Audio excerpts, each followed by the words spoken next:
Whoa, why do I hear me? Whoa. No. No.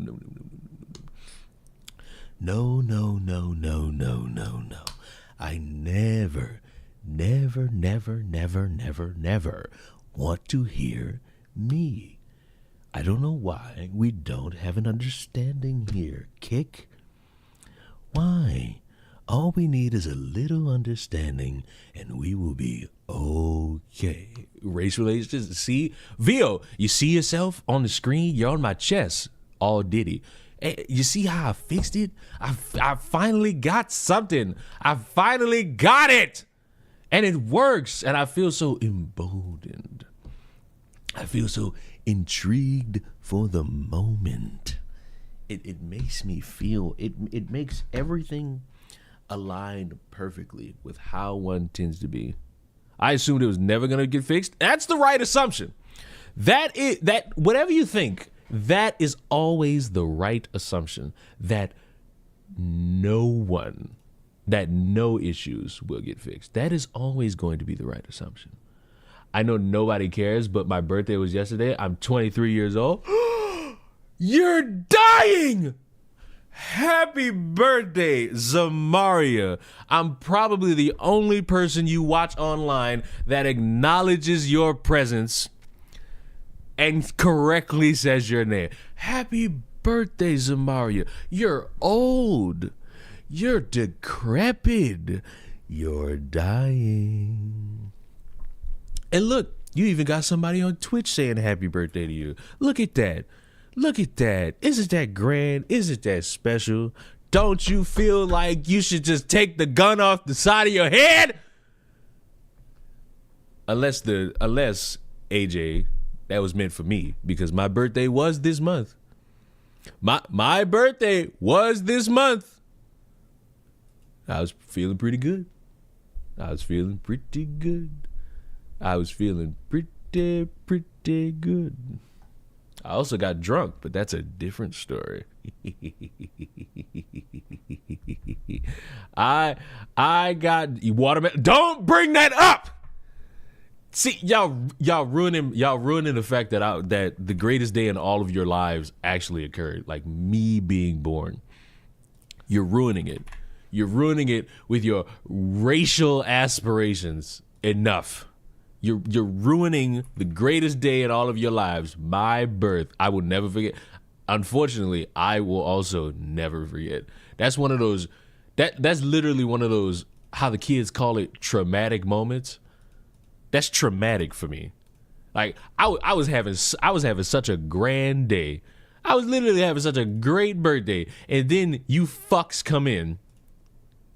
Oh, it's also watermelon day. What the fuck? What the fuck? History didn't start until Leon was born. That's the right attitude. History did not start until the big man came on the scene.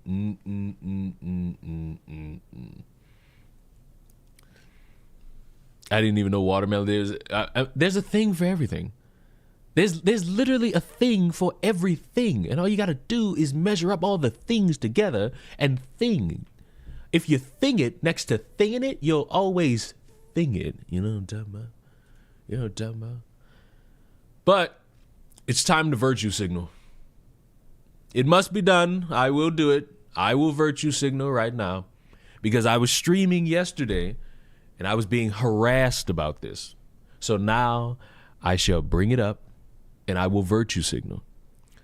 A man is now dead after being streamed for X amount of hours, X amount of days, just getting abused. And many people are tying his death to all of the abuse and stress he went through. Ironically enough, on International Self-Care Day is when we're talking about this. And I being someone who just like barely pays attention, didn't know anything about this. And, you know, the troublesome society will look at this and recognize that Kick is a dangerous platform filled with a lot of restrictions and a lot of non-committal rules, such and such. Who's this here? Oh, they're choking him. Oh, they're choking him. Oh, they're choking him.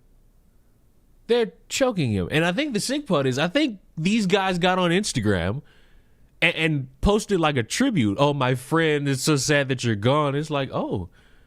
Now, look, I have horrible relationships with human beings to the point where I believe everyone hates me and that I actually have no friends and that everyone's using me until they're done with me. Is this how friends befriend each other? He's choking him. He's turning red. He's getting choked. Like, he's getting choked to the point where I actually think I can't show more of this. He's getting choked. And now the law enforcement out there in France is investigating this man's death. Why? Because when you got clips going viral of a dude getting beaten, choked, and then he's dead, obviously we're going to have a conversation. And I know this speaks truth to power on how many individuals should really think about these streaming services that they engage in and that they watch. And you know, it's bad that many of you sit there and stream on Kick all the time. It's so bad. It's so bad. It's so bad. What was that? What do I have on the screen? Oh. Why is this website still? It's been 3 years. Why? 4? Why is it still in? Wait, has it been 3 years? Didn't they start in like 2023, 2022? I'm going to assume 2023. It's been 2 years. Why are they still in beta? What is this? Why are they still in beta? Why? Why are they still in beta? I bet you a year's worth of cash that this is how the hidden powers are meaning to underhand pitch this idea / form of streaming human death and having people watch it. I don't delve into conspiracy theories with no basis other than I'm betting a year's worth of cash because I'm going to need a little bit more substance than that. I'm going to need a wee bit more substance than that. You know what's crazy? I'm not supposed to be streaming. It's supposed to be my day off. This is literally supposed to be my day, my day off. But I said, fuck it, for the vibes, boys. For the vibes, for the vibes, for the vibes, for the vibes, we ride. And I'm here. Because, you know, fuck it. Because you wanted to? Absolutely. I got my groceries. I got food. I got sustenance. You know what I'm talking about? I still got to fucking finish. I still got to put together this pizza video. I have to put together this pizza video because, you know. No, I did not make pizza. I don't think I'm ever going to do that. I do not think. I know how to make the dough though, but I will not burn my home down trying to make pizza. Nope, not happening. Not happening. But overall, a sad story. And if there's any part of this that plays a factor into these dipshits who beat him, I hope they are punished. Even though, like, the French government knew about this. The French government was aware of what was going on, and they brought them in for questioning. They brought them in for questioning, really found nothing to really book them, and they let them go. So I don't know how strong of a case they may have a second time around to try to book them. But overall, may this man rest in absolute peace. Now we get here. Listen. I want you to listen to me. I want you to listen to me, and I want you to listen to me hard. It is getting abundantly clear that this family ate this child. Like, I'm just gonna say it. I'm just gonna say it. Everybody else get to throw out a conspiracy theory. Here's mine. They ate that child. Like that. That it's not one I fully believe in. It's not one that I could back up. But I have it on no authority whatsoever that they ate that child. It's been a while since I laid my eyes on Yahoo News. Also, same. It's been a while since I've seen Yahoo News. It's been a while. I mean, children are very fragile. When I found out babies didn't have any knees, I was like, you know what? That's pretty accurate. Because that shit's not formed. That's all a bunch of mush. Go ahead. Go look at that newborn baby and squeeze on that knee. And when the cops ask you why you did that as they're putting you in the back of that police car, don't say my name. Leon does not condone child abuse. No.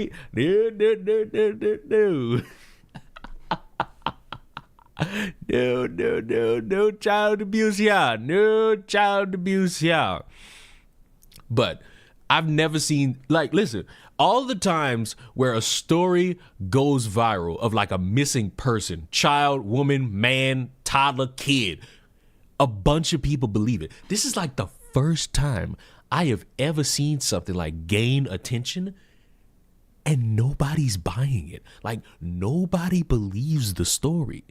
I can't even find like the how dare y'all disrespect a mother in a time of need type version of somebody giving their opinion on this.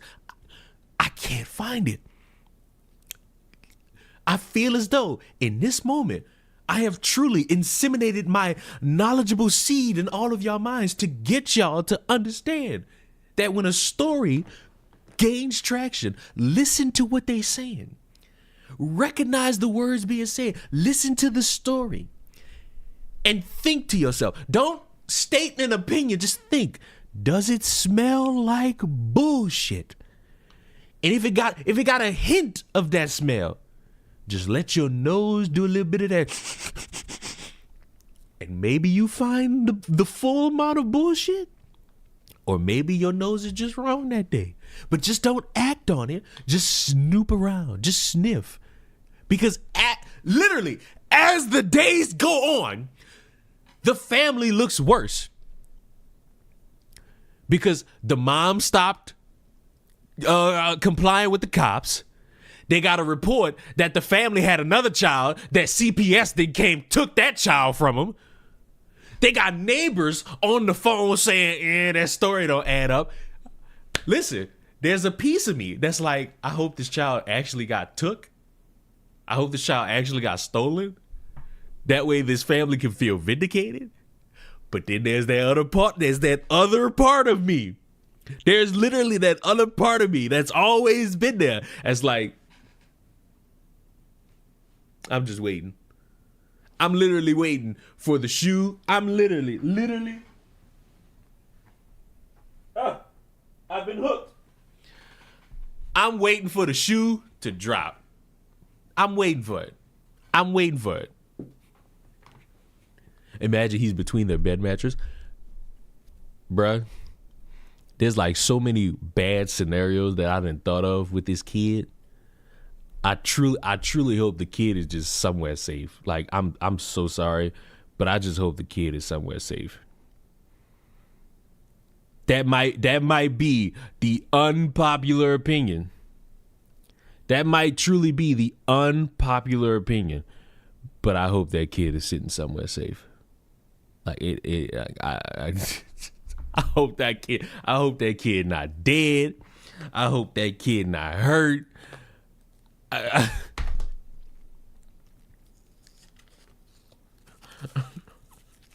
Cause if he did, and then we find out that this family did it, man. Or hey, maybe let me tell y'all something that I found on TikTok.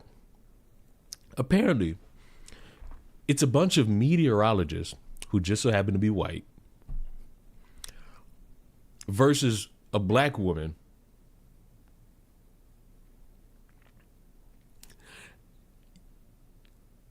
they beefing over the hurricane that's coming. Because I guess, and I've just discovered this. So I may have to try to find the beginning of the story to map this all out. But here's how I understand it.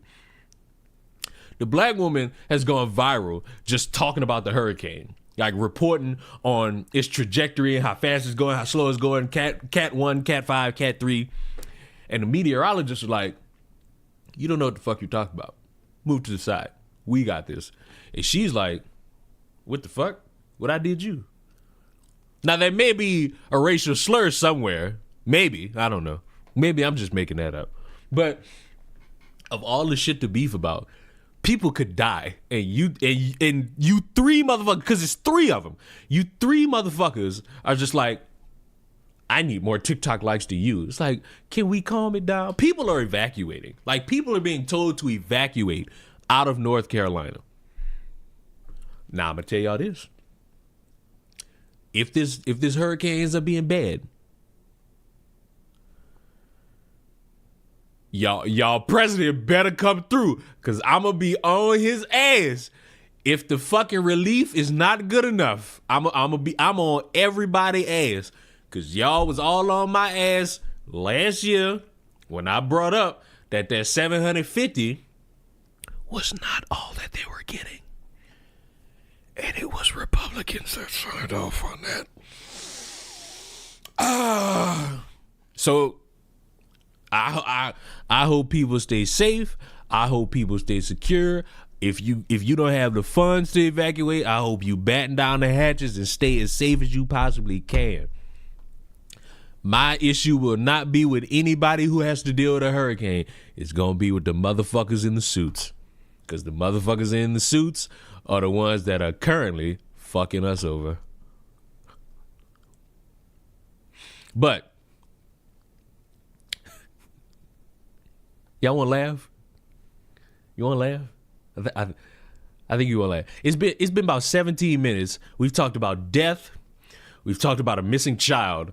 And we've talked about people potentially dying in a hurricane. And the interminglings of like other people. You know what? Actually, look. Hold on. Let me do this. Before we laugh, one more thing about this hurricane.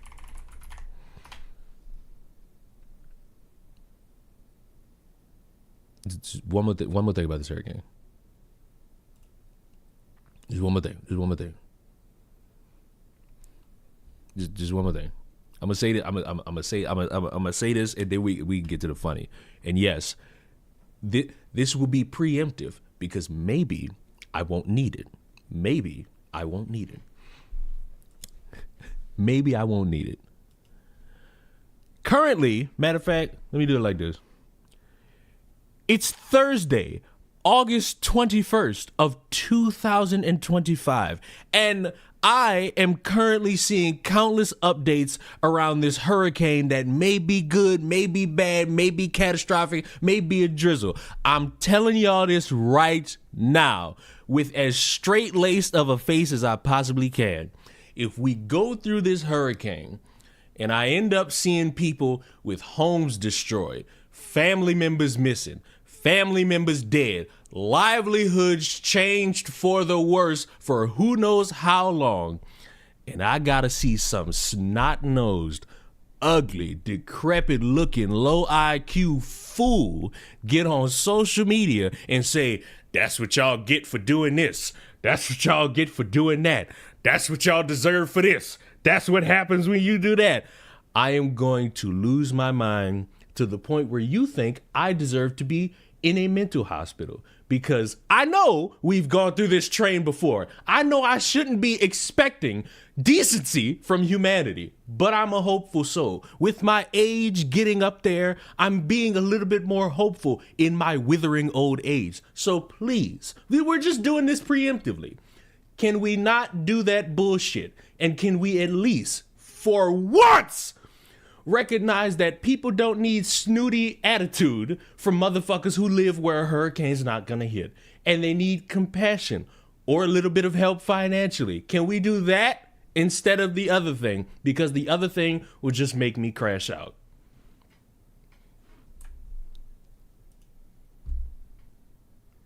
Now maybe I won't need that. Now maybe I won't need that. Maybe Leon's just getting all hyped up for nothing. But who knows? Who knows? Who knows? Who knows? Who knows what the world will give Leon on any random day? Spider-Man wallpaper go hard. Finally joined my first Leon stream. Go away! It's not safe for you here. Go away. It's your first time being here. Look at my wallpaper. Look at that thing. Look at that. Look at that. Look at that. I agree with Squatching. Run while you can. It gets worse from here on out. Let me tell you about this nigga Moral. This motherfucker texts me at an ungodly hour. Let me pull this up. Let me pull this up. At 8 in the morning.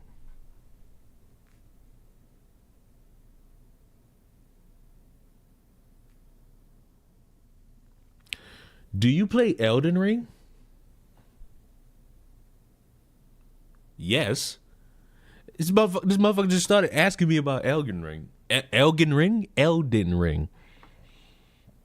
And so currently she's playing Elden Ring. And you know, I'm going to be excited for the amount of rage that I could get out of that. I feel like I'm going to get like constant updates about shit one can't beat. Or maybe not, because Moral plays Diablo, so maybe she'll be fine. Moral plays Diablo, so she'll be fine. She'll be fine. She will be fine. Now, about the laughter I promised you. I want to say this right now. Little disclaimer. I don't know when this was recorded. I don't know if it was throughout the past week. I don't know if it was throughout the past month. Maybe this was a few years back.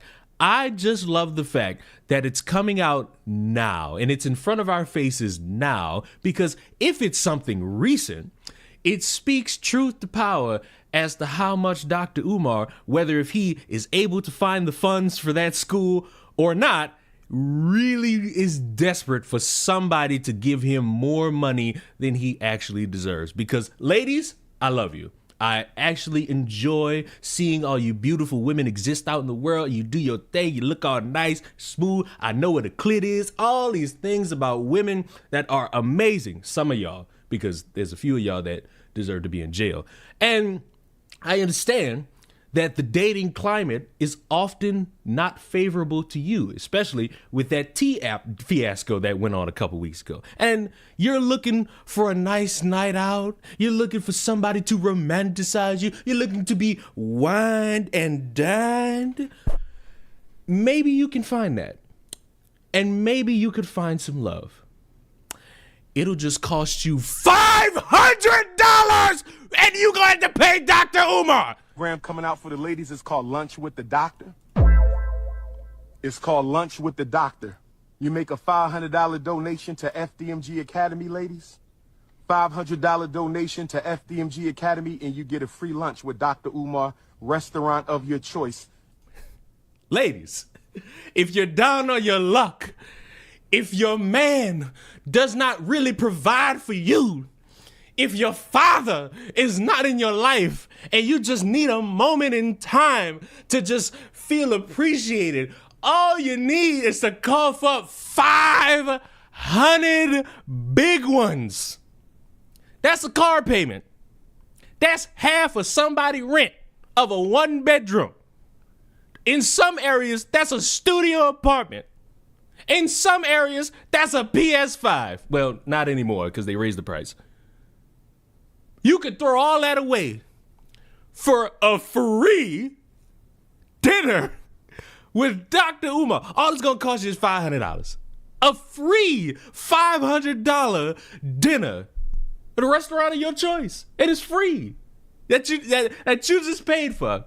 It's free though, you know? Let's keep watching. Doctor. In the state of Wilmington, Delaware. So good luck, everybody else, because if you're not in Wilmington, Delaware, you can't get a steak medium well with the doctor. You can't get shrimp Alfredo with the doctor. You can't get scammed out of your goddamn money from the doctor. I said we got a new program called Lunch with Dr. Umar. Private lunch. Ladies, you got to donate $500 to the FDMG Academy, and I will take you to lunch. Sell them anal beads on your neck. It's pissing me off, bro. Like, what you got on pissing me off. Like, I just can't stand it. I can't stand anything he got going on. And the fact that you know what? I'm going to say it. I haven't said it in a while. A guy getting on camera with financial issues talking about, ladies, $500 for a free dinner if you give it to me.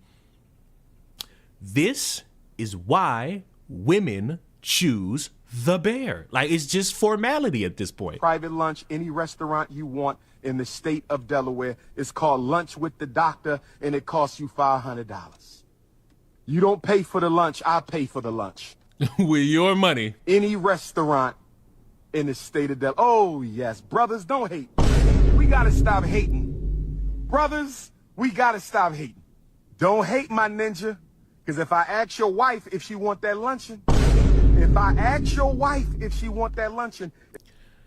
the man, I find this ironic, the man who chastises black men and women about interracial dating is now interested in adultery. See,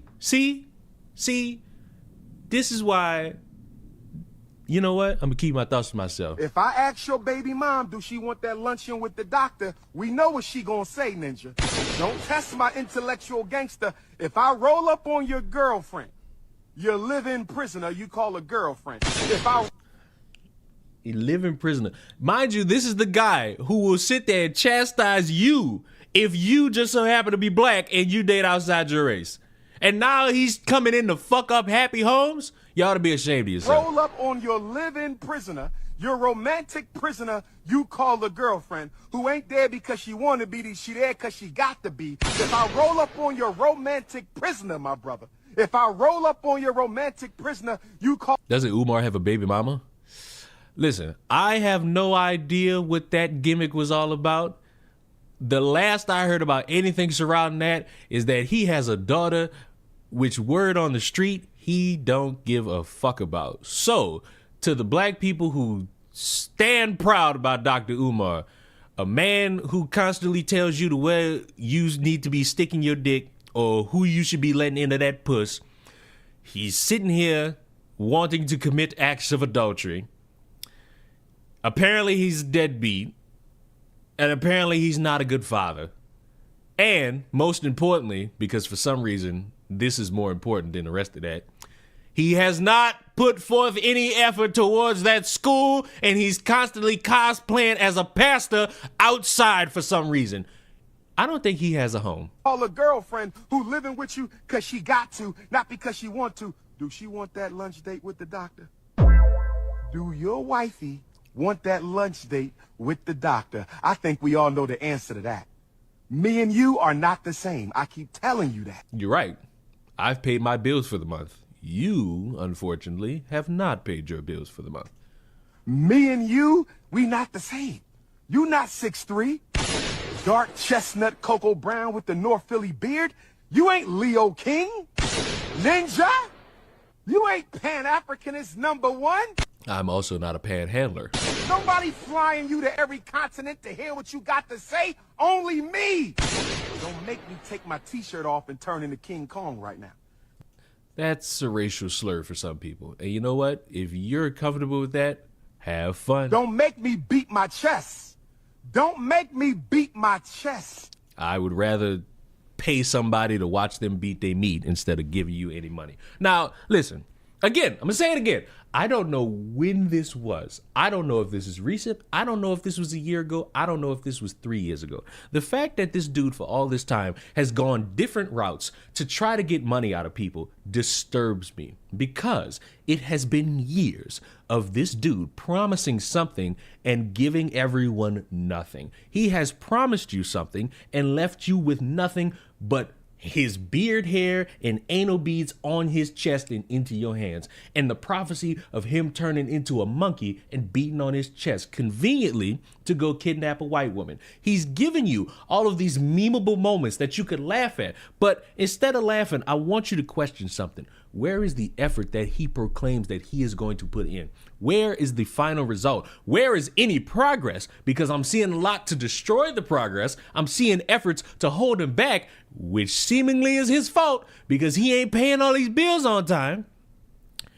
Where is that? Because all this funny shit, it's not funny when we get into the root of the matter and how we want to problem solve and how we want to talk about all these issues. And when the guy who's talking about all these issues is not really putting his foot where it needs to be, we have a problem with consistency and loyalty to motherfuckers just because of this old nice skin color. Because for some of us, we tend to just sit there and blindly follow somebody who either makes us laugh or we agree with what they have to say, and that's really it. And when they do wrong, for some reason, a lot of us get on our knees, open our mouth, and get a nice little hawk going because we for some reason have blind loyalty that tricks us into believing that we should always stick by somebody. And I'm here to say no.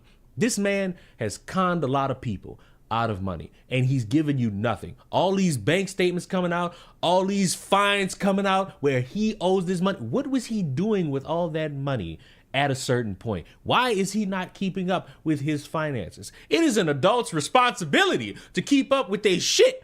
And he's not doing it. And he, at worst, is worse than everybody because that money he's gotten has come from the people. And when the people are expecting an outcome for years and now they got this in front of their fucking face, I shudder to understand why anybody would want to help him at any point in time. I struggle from this point on to see how anyone could look at Dr. Umar and say, he just needs one more chance. He's had years, and he's given you absolutely nothing to show for it. Not Marvis Garvey, Frederick Douglass, Harriet Tubman, Sethi Gracie Bond, Katie Cummins, High School for the Youth. None of this shit. And yes, I just named a few porn stars in there. But let's be honest. Did you even know before I said that? Absolutely not. The point is, and I'm going to wrap it up like this. Dr. Umar has shown he is not to be trusted. And it's a shame because many people believed in him, but his own antics and his own misdeeds and his own misguided ineptitude to always talk about interracial dating has led us to a point where now no one should be trusting you. And it's nobody's fault. Not your wife, not your daughter, not your kids, none of that. It's your own fault for not keeping up and making sure that the future generations have something to look forward to, have something to guide them, have something to hope for. And I recommend, instead of wasting your time, because you know what? I'm a negative Nancy. I own it. Who cares? Instead of wasting your time with a dude who's doing nothing but blowing smoke in your ears and threatening your wife with $500 worth of bullshit, you instead put your money or your effort or your engagement, any of these things, towards a dude I believe named King Randall, who's actually putting forth the effort to constantly teach young black boys life lessons and life tools that they'll need in their adult life. And he's actually been doing it for longer than Dr. Umar's been sweating outside talking about how he's a gorilla.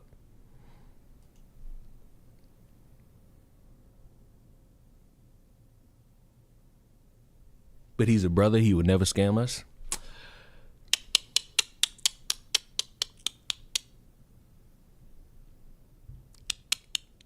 Remember when Chris Brown offered $200? He's still doing that. I don't know what possessed you to think he stopped. He's still doing that.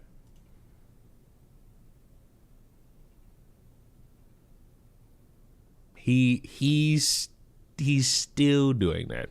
Just in case you weren't aware, he's still doing that. It's still being done. It's still being done. And guess what? The men are in on it now.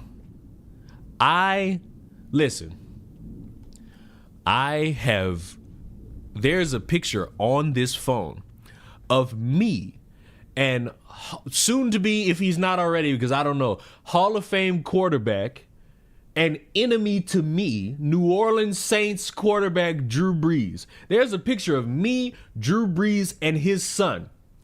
Front row of a Monday Night Raw. I did not pay a dime. I just walked up to that man and asked him, may I? And he said yes. If he would have said no, I would have went back to my seat. I have met Mike Tyson. Didn't get a picture with him. Just chopped it up for literally 10 seconds. I have seen John Cena on the street. Didn't even bother him. Just saw him. If I was to ask any of these motherfuckers for a picture and they charge me $1,200, not happening. Not fucking happening. I don't care. I don't care how much entertainment you've given me in life. I do not care. I do not care. I'm gonna ask. I'm gonna be mindful that if we out and about in public, I'm gonna be mindful that you probably busy doing something. If you say no, you say no. But if you charge me,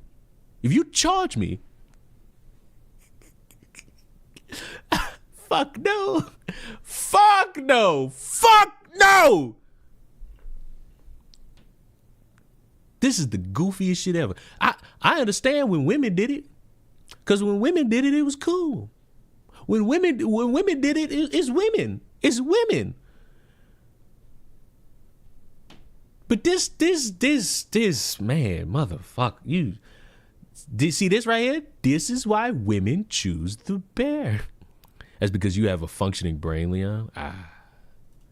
Oh, I got a bot on kick. Let me go ahead and get rid of that. Let's get rid of that. Let's get rid of that. The ladies are breaking their relationships for a breezy pick. No, never said that. Most of them women are single. Most of them women are single.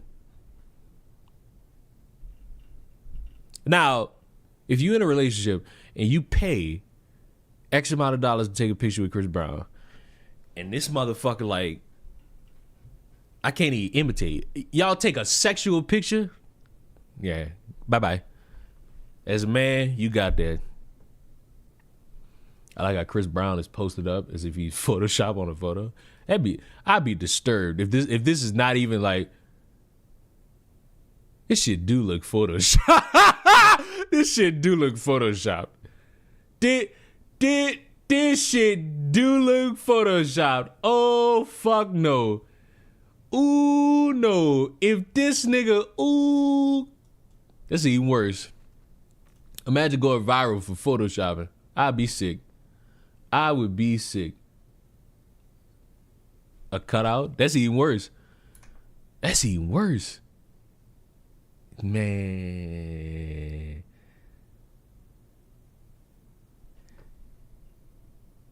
See, now y'all got me looking at this shit. Like, what the fuck? Man.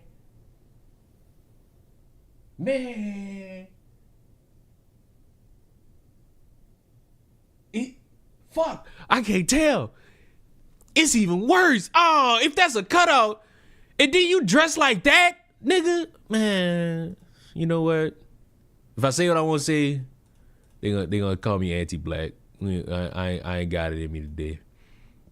I'm actually in a good mood today. You know why? Because I got a Little Nightmares 3 trailer. The Carnival. Peggy 16. Peggy 16. Hi everyone, I'm Coralie Feniello, global producer on Little Nightmares 3, and today I'm thrilled to introduce you to a newly announced chapter of the game, Carnival. I mean, we already saw this though. We already saw this. Oh, you're not talking. Okay, I thought she was gonna walk me through it. Okay. Little Nightmares 3 is an atmospheric never mind. She is gonna walk me in through which it. you follow the journey of Flo and Alone. They are two best friends ever since they found each other in this lonely nightmare.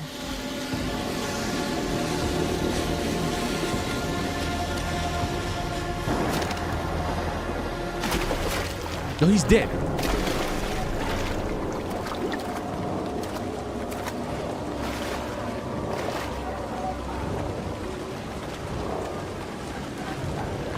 This time, they are trapped in the carnival, a place that might seem joyful and welcoming at first, but of course, appearances. Holy shit! I got a raid! Feg, thank you for the raid, you sick-minded individual. Hope you had a good stream. I am not. I've seen too much shit. It has only been 40 minutes. I'm deranged. This can be deceiving. Behind the colorful lights and twisted attractions hides an uncanny resident, a mysterious, menacing presence whose shadow looms over the entire place. It's cool though. You'll feel it, you'll hear it, you might even catch a glimpse, but never quite enough to feel safe. Okay. Now you got me looking at the screen to see if I notice anything. Apart from the resident, you encounter other unpleasant figures. The puppet, cunning and aggressive, love putting on a show in the carnival, especially for the herds, who seem oddly captivated. Gonna stream Little Nightmares when it comes out?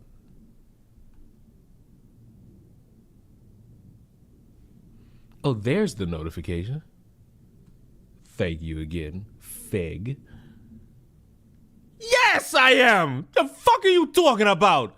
Of course I am! Why the fuck would I not? Little Nightmares is my shit, my guy.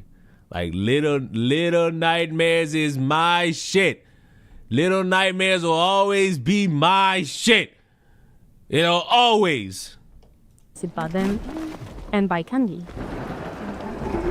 As you'll see, our two characters find a clever Wait, is this just showing me? I need. You know what? I'm gonna just watch. Throwing one of them away to get a safe passage.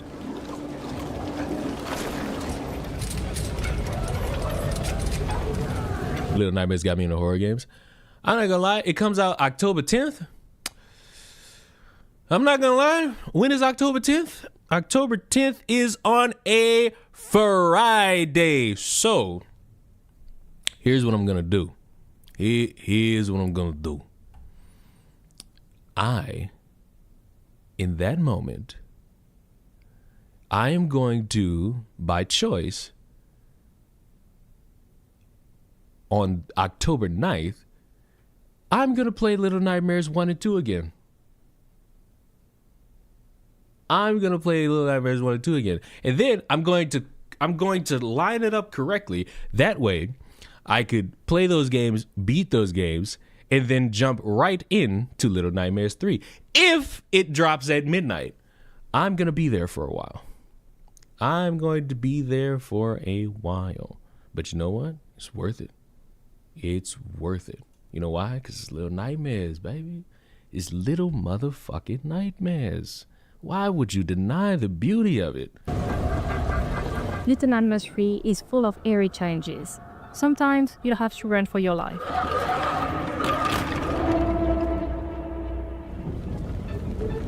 But other times, it's better to be smart and stealthy to survive. Like here, where patience and silence are your best allies.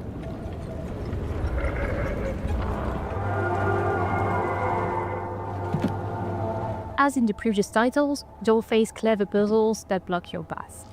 But for the first time in the series, you can now play online with a friend and face your childhood fears together.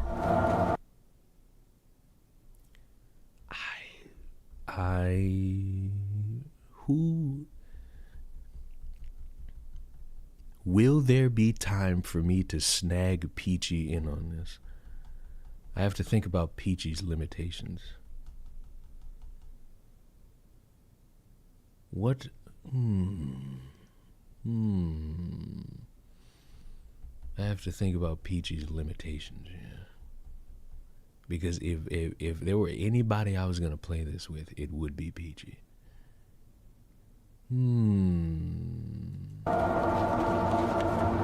Prefer to play solo? Don't worry, the other character will be controlled by a helpful AI companion.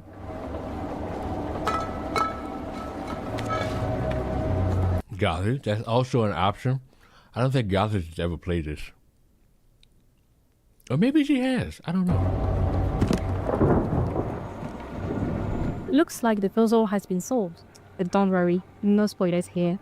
I don't want spoilers, just show me the villain! You'll get to experience it all for yourself when Little Nightmares 3 launches October 10th, 2025. And if you want to dive into the nightmare right now, pre-order a digital copy of the game on PS5, Xbox Series, and PC to get early access to the first title of the franchise, Little Nightmares Enhanced Edition, on the same platform. Fuck, they ain't show me no monster. I wanted them to show me a monster. I wanted them to show me a monster. I wanted them to show me a monster. Fuck. I wanted them to show me a monster. I just wanted them to show me a monster. God damn it. I in that moment, I really wanted them to show me a monster. Why are you telling me about Silk Song? I don't even know what that is. I don't even know what Silk Song is. YouTube. Silk. Oh, I spelled that wrong. Silk Song. Oh! Bitch, just say Hollow Knight. Man, fuck y'all. Just fucking say Hollow Knight. What possesses you? Man. See? Anyway.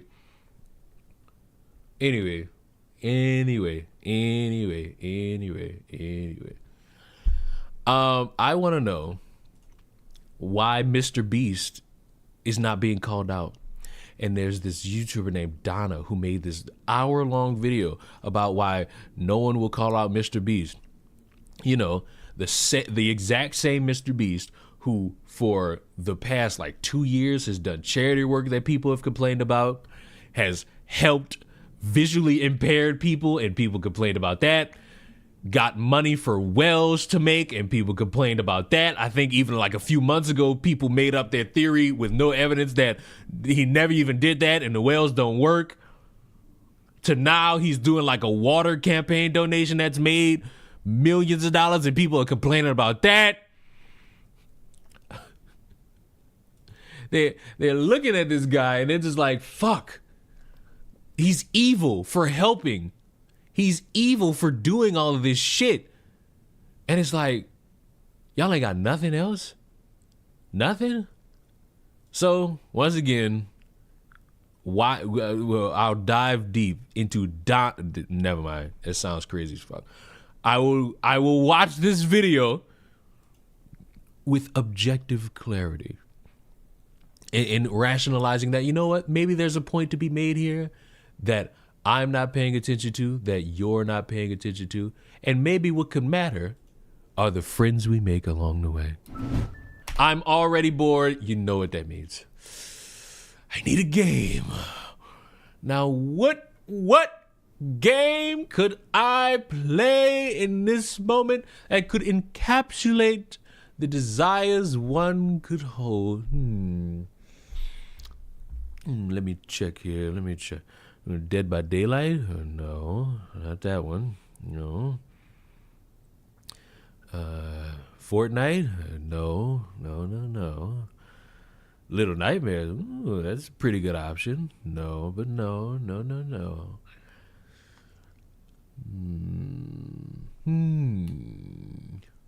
Ready or Not? No. Valorant? No.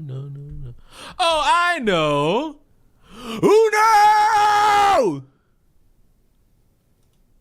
Uno!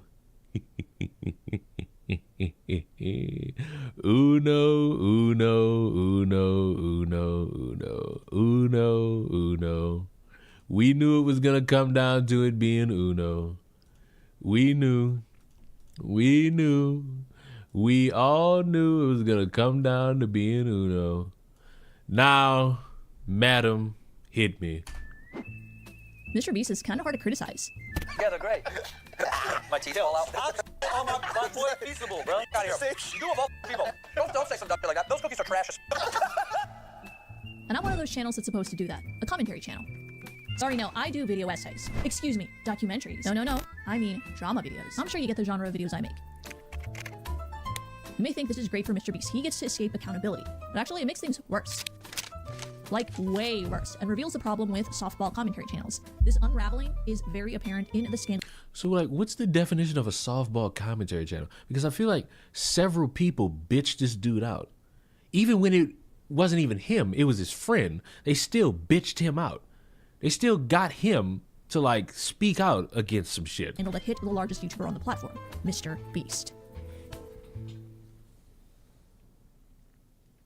Hey guys, it's Donna. Yes, bold theory today. Softball commentary channels and less criticism for MrBeast in general is actually really bad for him. It sounds crazy, but I think years and years of us blindly defending MrBeast for no reason have led to criticisms like this video right here. Wait, who's blindly defending MrBeast? Wait, who's blindly defending MrBeast? Like, actually, because I don't necessarily give a fuck that he does charity. Because if like one bad thing attaches itself to him, he's fucked. Here, does MrBeast actually love his fiance? And to prove my theory, let's look at the story that started it all. It's an old story, so I'll go over it as fast as I can. Ava Chris Tyson, a famous trans YouTuber known for being part of the MrBeast ensemble, became the center of controversy when videos uploaded in June alleged that she had inappropriate conversations with a 13-year-old. Chris Tyson started an online friendship with this guy when he was only 13 years old. Now, the problem with that is Chris Tyson was born in July of 1996. Lava GS was born on November 12th, 2003. The problem with that is that there's a 7-year age gap. While a lot of the conversation is normal, there are instances where it was clearly inappropriate, such as this. Or this example where Tyson jokes about giving Lava nudes for subscribing to his Patreon. Many conversations were public, but there were some that were private. What went on in those private conversations, we don't know. You have no business chatting with a 13-year-old that's not your child. You don't. Are you doing the 3 strikes? I don't know yet. Right now we're just at the beginning stages. So there's no realm for the 3 strikes. There's no realm for the 3 strikes. I mean, whatever his intentions were, I think we can all agree that adults shouldn't be talking like this when it comes to minors. Yes. It's inappropriate all around. But what really made this interaction more suspicious was that Tyson was a fan of an artist that goes by the name of Shadman. This was all known about. Like, who didn't talk about this?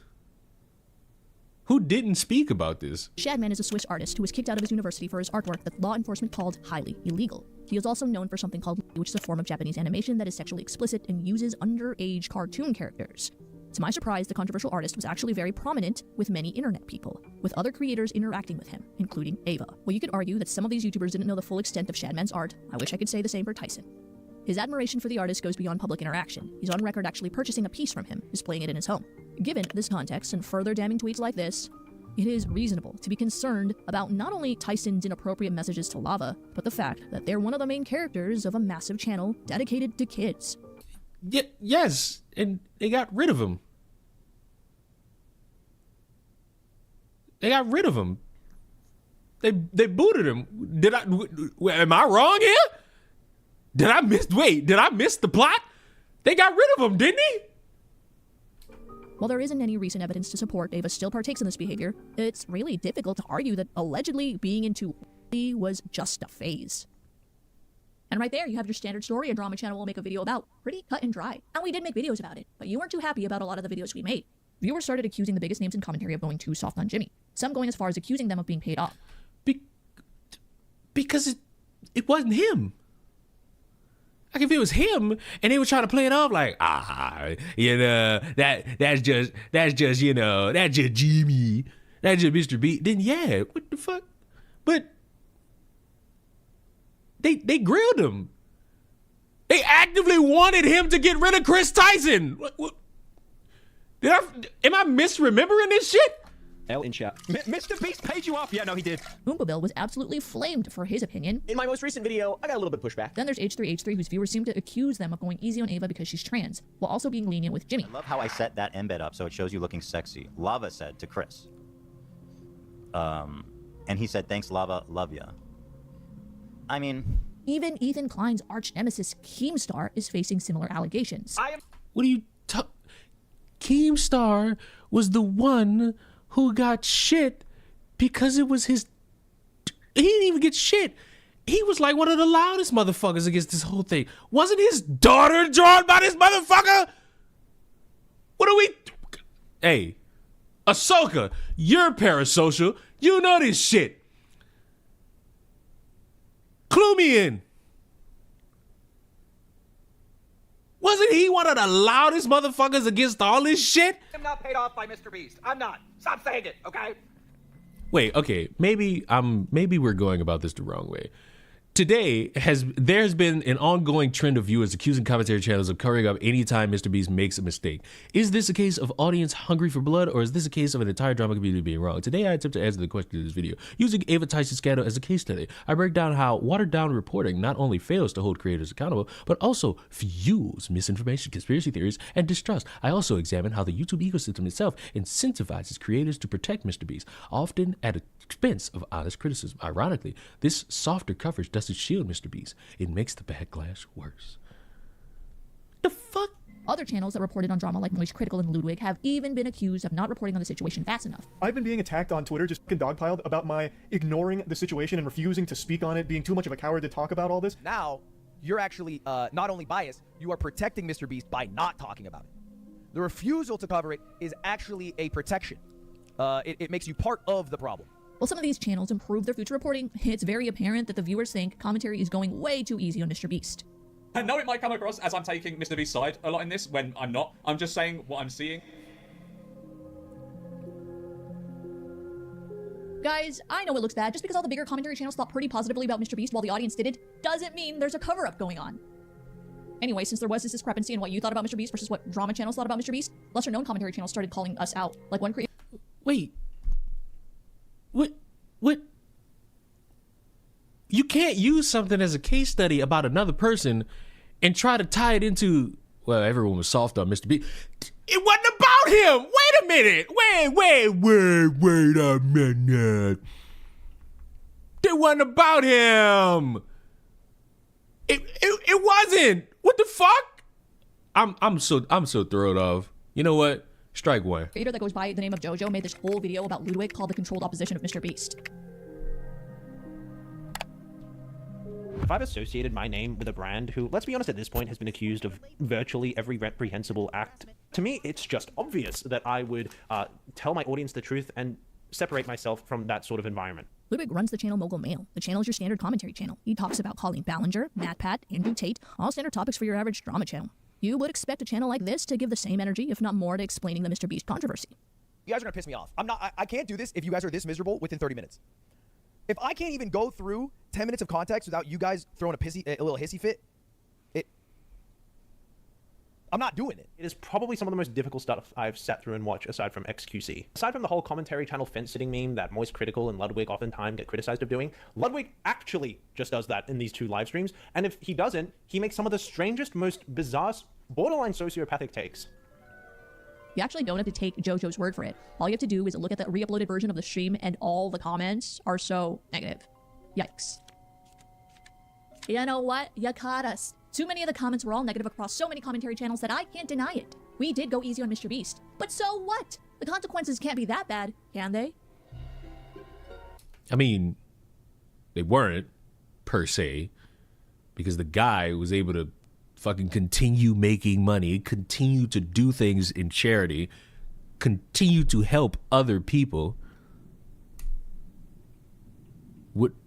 I'm not too clued in as to how we get to this point. There are some pretty obvious consequences that occur when commentary is a little too soft on who they criticize. And also, wait a goddamn minute. Listen, maybe it's just me and not really truly understanding the full scope of the power of a YouTuber. But what the fuck? What are these people gonna do? They made a video. They got millions of views. They got money. What else? What else could they do? Like legitimately, what else could they do? There's nothing. There's nothing else they could do.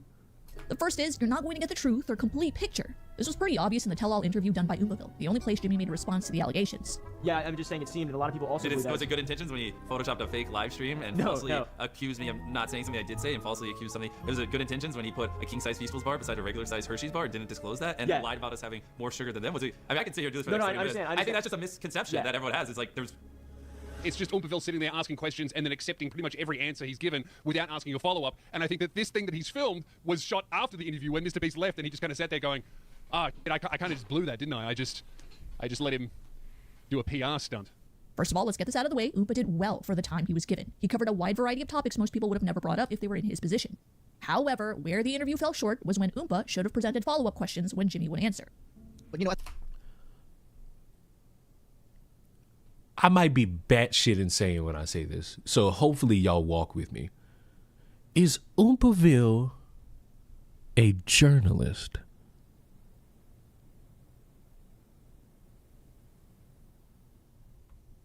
Like, when you think about the man known as Oompaville, is that somebody who, like, is a reporter?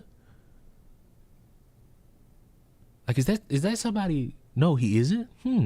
So, because I live in a world where apparently we have to do this in order to try to make it make sense, might I just say that shouldn't y'all have more issue with MrBeast for gaming this so perfectly? Are any of y'all journalists? No. Anyone who claims to be is a fucking moron. I did not make that claim. Barton, you're letting me down. Keep up. When we sit here and we think about this, shouldn't you be more mad at MrBeast? Because if he wanted to get in front of all the Chris Tyson shit, he could have went to like a real journalist. Fuck it, he could have even went to Taylor Lorenz. For as much as everybody hates that bitch, that's more of a journalist than Oompaville. That's just a fact. What is this critique? This critique is terrible. At the same time, I think a lot of people wanted Jimmy to feel a little bit pressured. Like maybe this was a bit of an interview where maybe there was going to be some hard-hitting questions that would make him feel a little bit uncomfy or catch him off guard. And for a very long time... Like, this motherfucker played softball. This motherfucker found somebody who was easy enough to play softball with, and the motherfucker agreed. What are we doing? That did not happen. For example, when asked about the Shadman poster in Ava's living room, Jimmy essentially says he thought it was an anime meme, to which Oompa basically says, that's fair, I didn't know who Shadman was either. To be honest, I didn't really think too much of it because we just had like a lot of anime posters and things up and it was an animated character.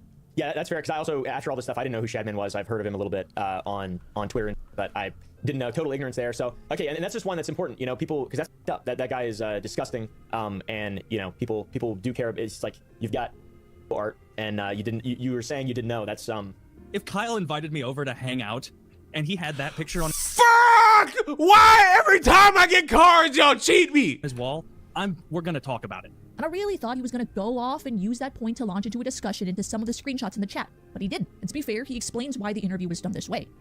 I didn't intend for this to be the end of the conversation. I didn't go into this with an agenda. I definitely missed a lot of questions, and I definitely didn't push back enough, so I totally get most, like 99.9% of the criticisms.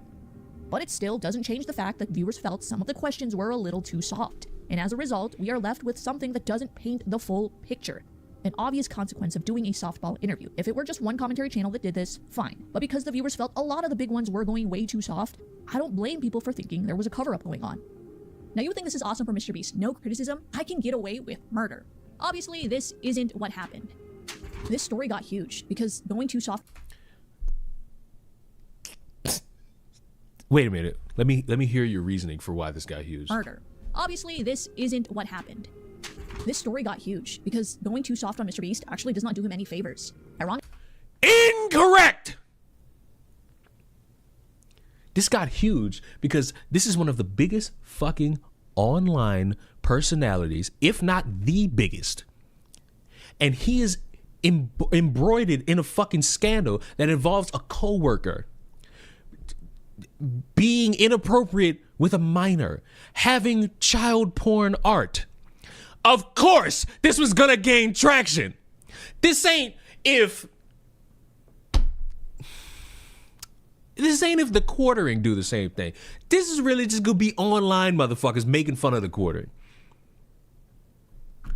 This motherfucker, MrBeast, is actually a step above like online personality. Whether you like him or not, irrelevant. He's a step above. Like he just is. Regardless, this was gonna snowball bigger and bigger and bigger. And no amount of Oh, well, Uberville thought this softball was going to make it all go away. No, because when you breach past the realm of just online celebrity to where you're more mainstream, you're going to get shit when you fuck up. Like, what? Huh? How do we lose it this far? Ironically, if you try to hide information, in this case soften criticism, you actually make things way worse. Now, if your name is MrBeast, you're probably very appalled by my video right now. Donna, what do you mean going too easy on me makes things worse? That makes no sense. No criticism should equal no hate. Wrong. No criticism doesn't equal no hate. No criticism equals suspicious. Because let's face the facts, we are harder on people like Logan Paul or James Charles, but all of a sudden this time MrBeast gets the benefit of the doubt, and it's... Well, let me help y'all. Let me help y'all. Actually, let me hear you again. Wrong. No criticism doesn't equal no hate. No criticism equals suspicious. Because let's face the... Moro, sweetheart, buy uno so I can whoop your ass in Uno. Buy Uno so I can whoop your ass in Uno. Get off Elden Ring and buy Uno so I can whoop your ass in Uno. Facts, we are harder on people like Logan Paul or James Charles, but all of a sudden... Logan Paul... Didn't he record like a dead person in a suicide forest or fake it? One of those fucking things. James Charles, wasn't he a motherfucker who's like inappropriate to a restaurant employee? All reasons to criticize. And in my head, I still believe if I'm ranking all three of these motherfuckers, Logan Paul got the most shit. Number 2 is MrBeast. If we're talking about internet level, James Charles got like limited. Leon said he'd make you go. That nigga did not say that. Listen, that nigga owes me food. The fuck? Moro owes me food. Ain't this a bitch? Ain't this a bitch? Like, what the fuck? See, this is why I got this wop ass head. This wop ass head allows me to memorize a lot of shit. I remember when Moro was bragging about food she made and was posted it. I told the nigga, now you owe me a plate. And the nigga said yes. So let's all get this situated. There is no beating me and I'm making anybody food. I will be, fuck, why did he take my cards? I will not allow. Give me my shit back, hermaphrodite. Give me my fucking cards back, hermaphrodite. Don't you ever try to take my shit from me again. Sudden this time MrBeast gets the benefit of the doubt, and it's not even about MrBeast deserving it this time. It's about people can tell when we are being inconsistent and treating influencers unequally. When you got this nasally inbred looking little throwing a bunch of unproven allegations towards MrBeast, it goes viral. So no criticism doesn't equal less hate. It equals... Wait, why are we not addressing the fact that bro is making a bunch of random ass claims? Like, why are we not doing that? What the f is going on right now? Why does this guy get special treatment when others aren't treated like that? And so Leon's still playing with black people. Listen to me and listen to me hard. Listen to me and listen to me hard. I know when I'm playing against black people. I know when the blacks are taking over my games of Uno. You get me? So when the biggest commentary channels went easier on MrBeast, and that isn't from my perspective, by the way, that's according to you guys, when they went easier on MrBeast, they effectively pushed their viewers to look for answers somewhere else. This is great for smaller commentary channels who present well thought out ideas. You can't show me, you can't say small, okay? Jesus Christ, what the fuck happened to me just now? You can't say smaller content creators when you're showing me Spill Sesh, Coffeezilla, Internet Anarchist. Who the fuck is that? Muay Thai? Dog Pack. Legal fucking Eagle. Wait a minute. Is that who I think it is? In the top right? Is that the small commentary channel NBC News? Every single one of these motherfuckers got a verified check mark. What are we doing here?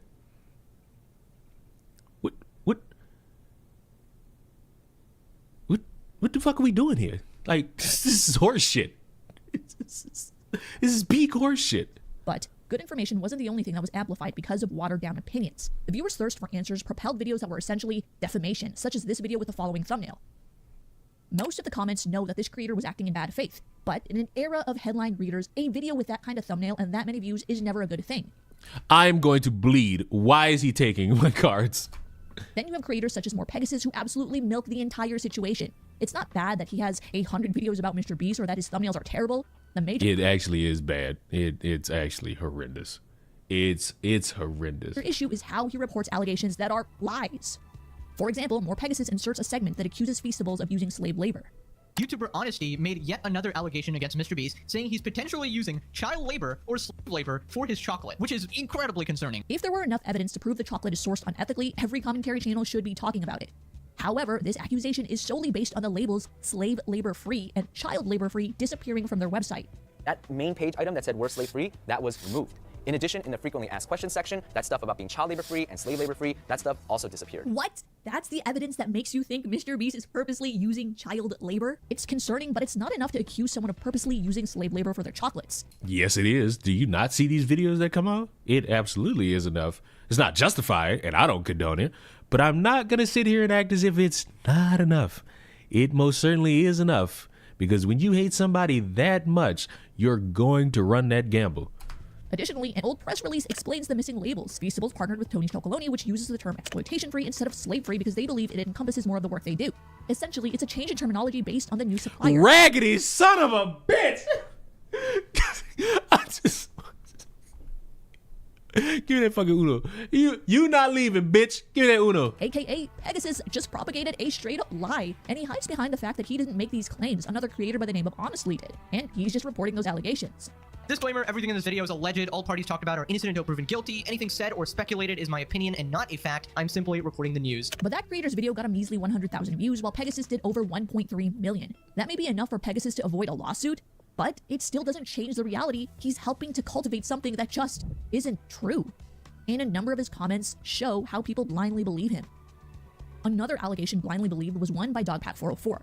And while he brought up a number of issues that MrBeast should have been criticized for, mainstream commentary's watered-down opinions propelled more things viewers should totally be against. Wait, wasn't he getting shit wrong though? I need like some terminally online fuck. I need somebody terminally online who's better at this. Who's better at this? I need a fool. I need a fool. A fool is better situated in moments like this to create that substance, to have us all in the moment understand this. One significant claim that lacked evidence is that MrBeast's former CEO was charged with domestic violence. And wait, why are we pushing the, hey, negative false stories got amplified because motherfuckers did softball interviews? That speaks low. That doesn't help. That doesn't help your argument. That doesn't help you. If you're going to go the route of saying, hey, this right here is what led to all of this. No, what led to all of that is a motherfucker pining for viewership, willing to just say the wrong thing to try to go viral. Disturbingly. There's allegedly domestic violence charges that were filed against him. And I say allegedly because it turns out there's a lot of people in North Carolina named James Warren who assault their girlfriends, I guess. He says he's been using a YouTuber named Surprise Witness to verify these claims, but even she says it's not the same guy. I did look into this, and I went into it. Like, multiple people got this shit wrong. Why are we not chastising the negative aspects of motherfuckers viewership hungry who are just willing to lie for the fuck of it? Like, oh, this softball interview. It's like, yes, motherfuckers did a softball interview. Like, balls soft completely. But I'm not about to sit here and act like motherfuckers openly lying for viewership is somehow worse or better. Uno! Thinking he had done that. Okay, I went into it thinking he did it, and I'm just gonna have to find the paperwork. But suffice it to say that I do not think that the case number that is associated with stupid bitch this picture right here. I told Dawson this, and that's why he said this in the video. I do not think that this particular case is the same James Warren. After some time, Dawson later posts a tweet that the DV allegations are for a different James Warren. Apparently, this rumor came from employees Googling him. They found another James Warren charged with DV, then they started making jokes that it was the CEO. In this video, Dawson keeps using the words allegedly and even puts on screen that all parties are presumed innocent until proven guilty. Oh, he's about to take my cards. Watch him do it. Watch him do it. Watch him do it. Watch him take it. build the suspense just to gag me by the mouth. However, once again, Now we I'm see jumping another in. example of Now someone give me my cultivating shit a back. lie. Bitch! And by the way, this isn't some new and amazing phenomenon that happens. Mainstream media has been accused of doing.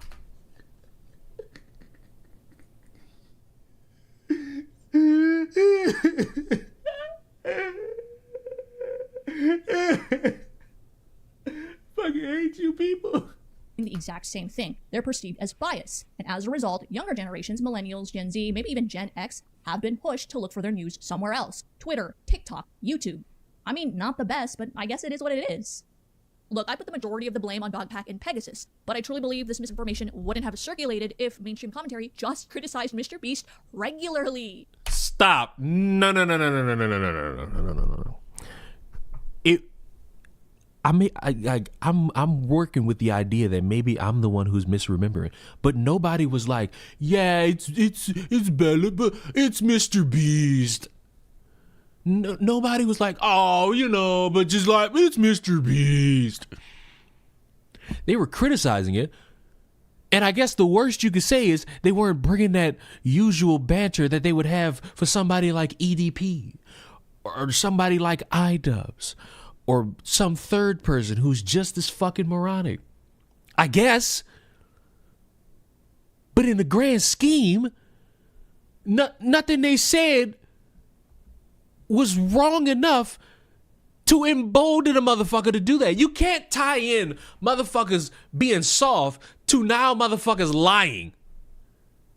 Those two things don't correlate with each other. It was gonna happen regardless. It happens all the time. It's the internet.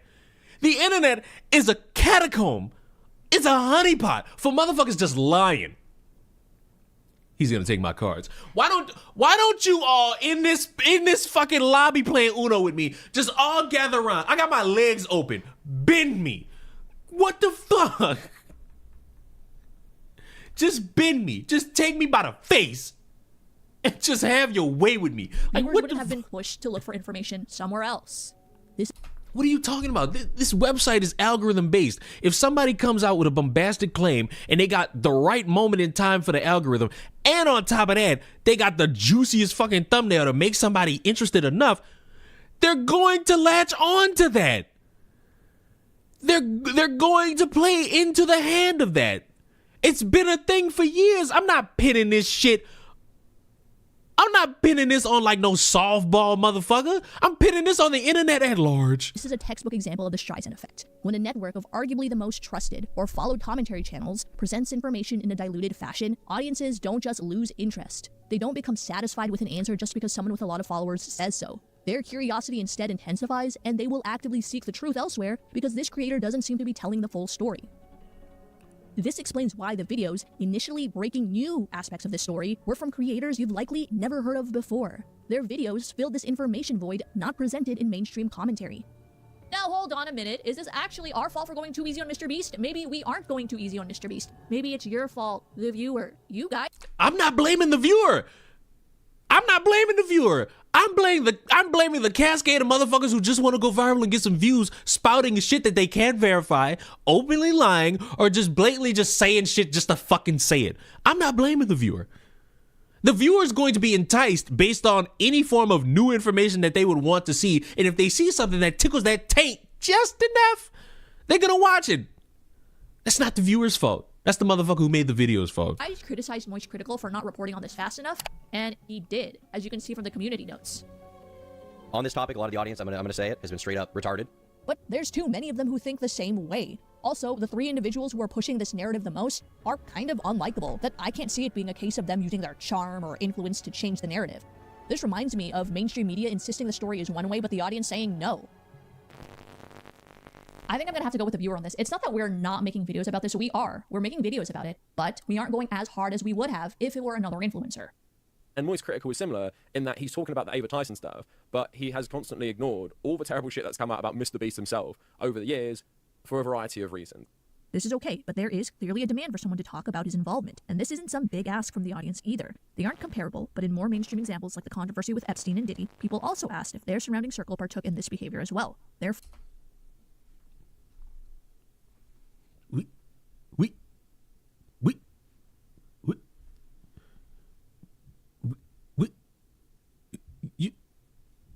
MrBeast Island now? Like, that's how we doing this?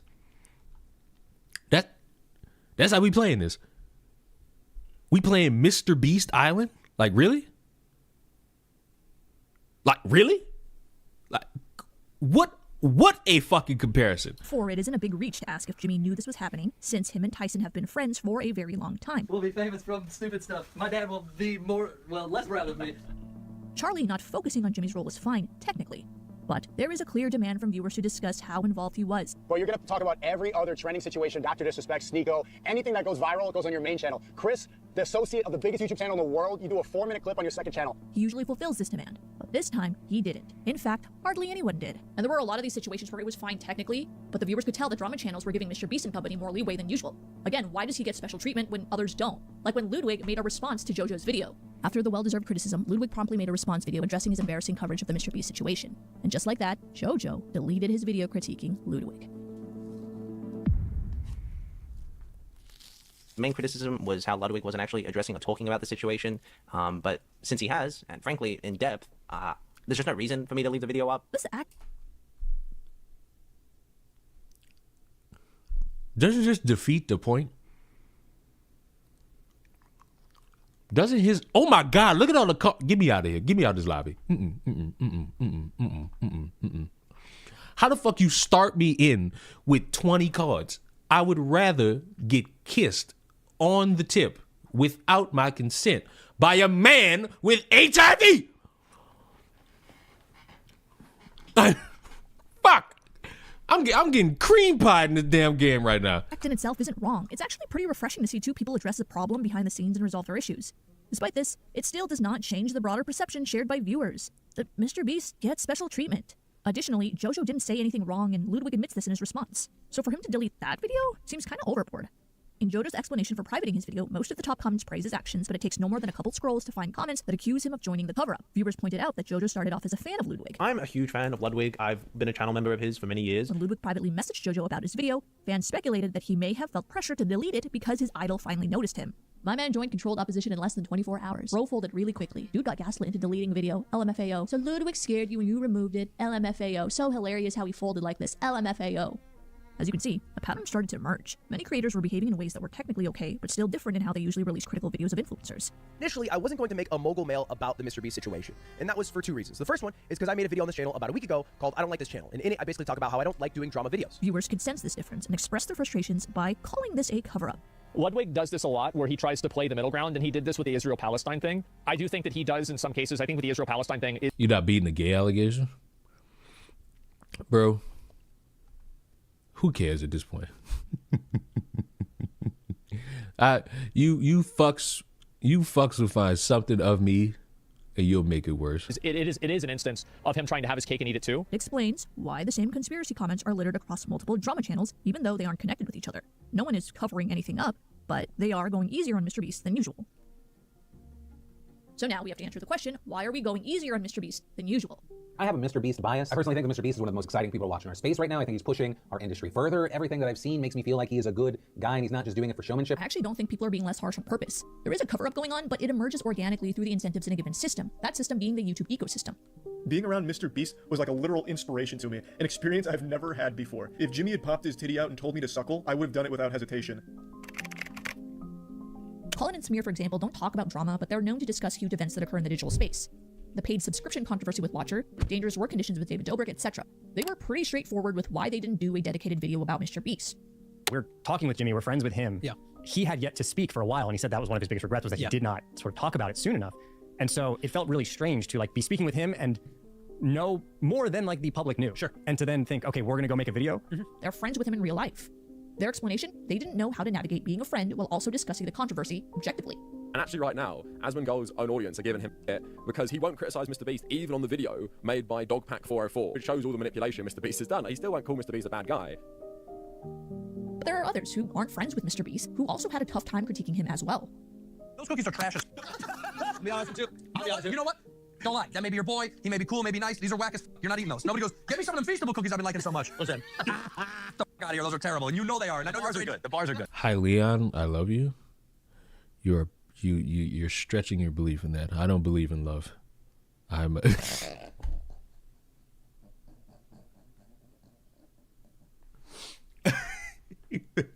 just off the rip. That's the first time you've ever said anything in a stream of mine, and I just blow your shit backwards. No diddy. But hi, how are you? Hope you're well. Hope you're alive. Hope you're choosing the right decisions in life. I am not. Listen, let me say something. Let me say something about this garbage. And they had to have been bad because I can't find them anywhere on the website. Let's just say it straight up. People want to be on Jimmy's good side because they believe that it comes with certain opportunities. Schultz's podcast did over 23 million views, for example. There is a genre of smaller creators who attempt to give him stuff just for an opportunity for him to make an appearance in one of their videos. There's been this industry created on YouTube now where if you make something for Jimmy and make a YouTube video about it and try to deliver it to him, you might have your dreams come true. Yeah. And so now he's like flooded with people in his life who are like, if I could do just anything for you to mention my name, YouTube might change my entire fucking life. Right. For aspiring influencers, Jimmy represents the person that'll help them make it. You're this Wizard of Oz, Willy Wonka kind of William Wallace of finances type of energy going on. So cool. We're establishing that this motherfucker is somehow your like kid-friendly version of Epstein. Wonderful. We're still like not hammering home a real point other than what was already established. Like I'm not really seeing anything in this moment that's supposed to make me go, huh. Because a softball interview is not going to change. Especially, and I might be crazy when I say this, when your basis for what it is that you're making is around a story that's not supposed to negatively impact MrBeast 100%. Now, reputation-wise, it's supposed to hurt him. Because you got this guy who's worked with you. This is Democracy Manifest. Welcome to democracy. You got this guy who's worked with you for all this time, and now it comes out that he's doing all this shit, and of course people are going to be on your ass, fire him, get rid of him, don't need to be here, and then you get rid of him. You're not going to jail over that. Like, you're not. You shouldn't be getting the full brunt of it. Now, name-wise, you're going to get a good brunt of it, because name-wise, let's be real here, you're the bigger name in the conversation. Because when we're talking about, oh, who's more of a bigger name, Chris Tyson or MrBeast? The answer is literally staring you in the ass. Now, sure, but I'm not past the point. Oh, we're gonna fixate on him when the guy next to him is the one who's the issue. Like, the guy who's the issue is the one I'm going to have beef with. It's not a delusion. Because you're the one with the porn. Belief. In this video, I will be giving 1 million subscribers to one of these 4 small YouTubers. People who've successfully gotten on his good side have benefited massively. I got a text from the Beast team, and he was like, can you fly out today? I absolutely 100% think that there's a reason why a lot of these content creators are not speaking out on MrBeast and are being silent. When MrBeast calls, you pick up. There are a lot of big content creators who could benefit from MrBeast services, whether it's maybe access to his editors, his resources, maybe they could be in one of his videos, maybe they could get him. Bitch, if you a grown ass fucking adult and you can't edit a YouTube video, you suck. You just fucking suck. Like, I'm getting so sick of y'all with this. I need an editor. No, you don't. Jesus Christ. Just learn how to work Filmora. Learn how to work Final fucking Cut Pro. I love how I'm playing with somebody named Leon. That works for me. That in and of itself works for me in this moment. Like, learn how to do something, and you'll be able to satiate yourself. Them on for an interview, which will get them views on their channels. There's a lot of benefits to being on the good side of MrBeast, and so you are seeing a lot of people who are just absolutely refusing to even speak. Let's look at the video from Soggy Cereal, for instance. The video was branded as the video that would debunk a lot of the MrBeast allegations. This video won't just be about this alleged fraudulent and manipulative. It'll also be about this confirmed fraudulent and manipulative Talkback 404, also known as Dawson French. Upon first upload, it was widely well received, but as the video got pushed to more people, many quickly began to point out biases. So he does claim to be unbiased, and he says that he's trying to critique fairly, but the video does kind of skew leaning towards MrBeast. Soggy was given access to information many commentary/drama channels didn't have, such as the leaked audio of Dogpack getting fired, the number of interviews from MrBeast employees he was able to get, and his flight to the US was paid for. You obviously flew to America, right? Yeah. Did you cover those costs yourself, or did MrBeast in any way pay? I'm gonna be honest on that. So I offered to do interviews to Dustin since it was last moment and very expensive. Dustin, as far as I know, paid for those, and not on a MrBeast card, because when I got at like the hotel, which they said that it was on the card of like literally his name.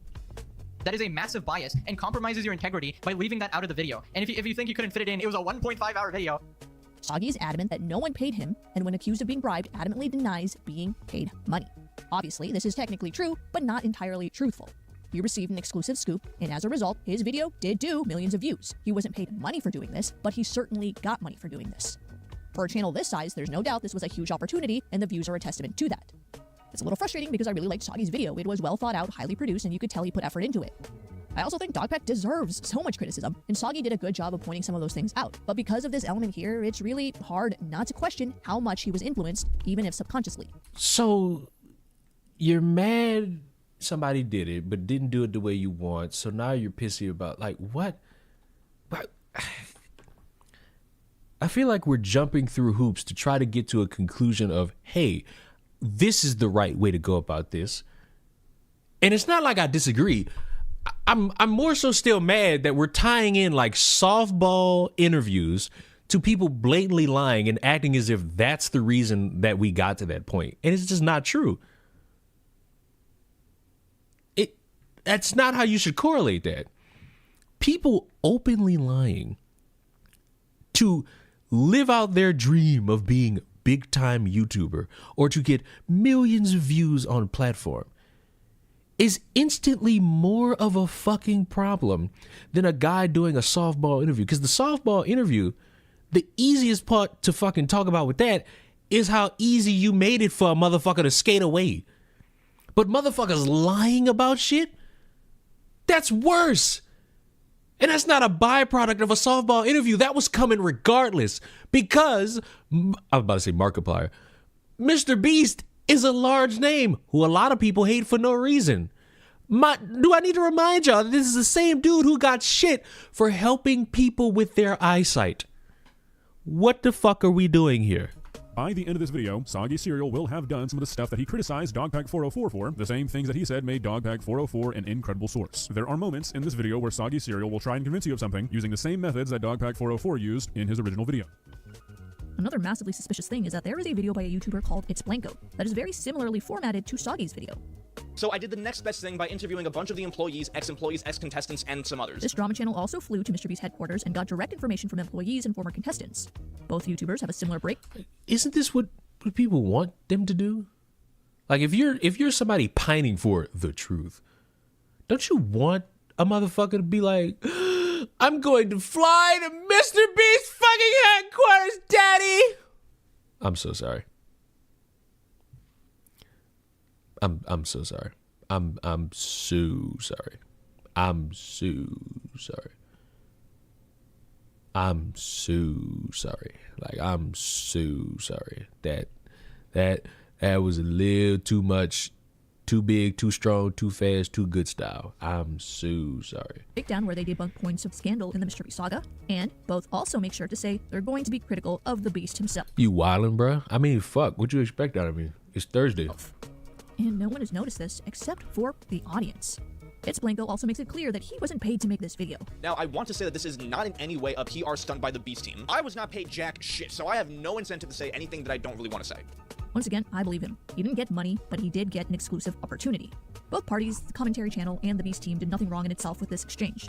It's natural for the Beast team to want to prove their innocence, so I don't doubt they reached out to a bunch of drama channels to explain their side of the story. I got a message that I didn't expect to get a message about. I got a message. This is real. This is not fake. This is real. He basically said, there's been a lot of disinformation around me these past few months, and I feel like Soggy did a good job hitting a lot of it with facts. When I got this message, I was like, it doesn't feel like a threat, but it just feels like he's obviously trying to do damage control on his public image. He wants people to cover this video that is saying that some of the things said about him before are not true, but something about the following and asking someone to make a video, it's odd. I think the same people probably reached out to Soggy and It's Blanco, which is why their videos are so similarly formatted. I mean, someone over there had to give the okay to fly to Beast headquarters, right? Same pattern. This is technically okay. There is nothing wrong with accepting and doing this interview. Where the exchange fell short, in my opinion, is all in the commentary channel. Both took the employees' words at face value. You know, the people who are, of course, going to be biased for MrBeast because their livelihood depends on it. You can't just say, okay, I believe you. Why they didn't, who knows? Whatever the reason, comments show the results were the same. The same cover-up accusations still showed up in the comments. Anyway, I too asked MrBeast for his thoughts. Why did he think there was a conspiracy theory of him paying people off? His reasoning was censorship. He says the same thing in an interview with Umar, specifically from the YouTube subreddit r/YouTube drama. Anytime something was proving that it wasn't evil or, you know, contrarian to what everyone was saying, they were suppressing it or censoring it, not to some extreme. So you're saying it's like a echo chamber, which, I mean, Reddit r/YouTube drama is. Yeah, I know, but it's unfortunate when there's a post with 10,000 upvotes claiming something false about you, and then everyone, then a couple people are like, wait, that's... Sir, what do you want, Harley? Like, what is it?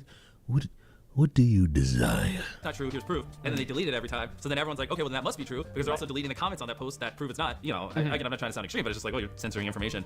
Jimmy provides Umar with a number of posts removed by the moderators. There's quite a few, but some examples include, should we still trust Rosina Pansino? With the mod replying, this is not YouTube drama. Dogpack versus accountability. The mod replying to that post, this is not enough drama to warrant a new post on this situation. Another thing to factor in is that this isn't the first time r/YouTube drama has been accused of being biased. One of the moderators have since responded to Jimmy's allegations. It's a long post, so I'll link it down in the description, as well as Jimmy's allegations. To sum it all up, this particular moderator stands by removing those posts. They point out that posts were either removed for misinformation, they needed to be discussed in a mega thread, and another bunch removed because they were redundant. As you can see from the title of the video, I don't agree. The reason I don't think this is the case is him and his team have been accused of censorship too. And as you know, the story has got as big as it did, despite this attempted cover-up. Personally, in my opinion, it feels like they're blocking comments and not accepting certain things because there's very few comments that are critical. I find some, but the ones that I find are really vague. Some of the videos that seem to prove the allegations have been re-edited, such as this video called Tipping Pizza Delivery Guy $10,000. Its current length is at 10 minutes and 26 seconds. However, an archived snapshot in June shows its original length at 12 minutes and 48 seconds. A YouTuber by the name of Upper Echelon found a number of deleted segments. So what? Like, what's the reason we're tying this in? What's this for? Like, what does this do? Current MrBeast videos. He found that even the mere suggestion of criminal activity was deleted. They removed a roughly 30-second section where Jimmy says to the camera, probably shouldn't break the law because being in jail sucks. And then a section where Jimmy describes how he would hate to go to jail for a few years. The log of messages from one of MrBeast's crew members have also disappeared from their main platform, GitHub. Why would censorship work here and not there? His theory just does not make any sense. Okay, so don't get me wrong, my point isn't to jump on the hate bandwagon. It is for commentary channels to just treat MrBeast like they would any other influencer they criticize. That may seem like another way of saying jump on the hate bandwagon, but it's not.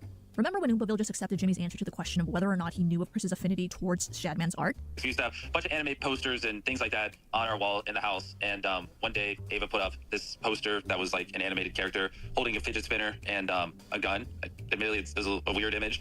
I didn't know who made it. You know, I just kind of assumed it was a meme. I was pretty disappointed with that conclusion, but believe it or not, it's possible for the viewer to accept that truth as well.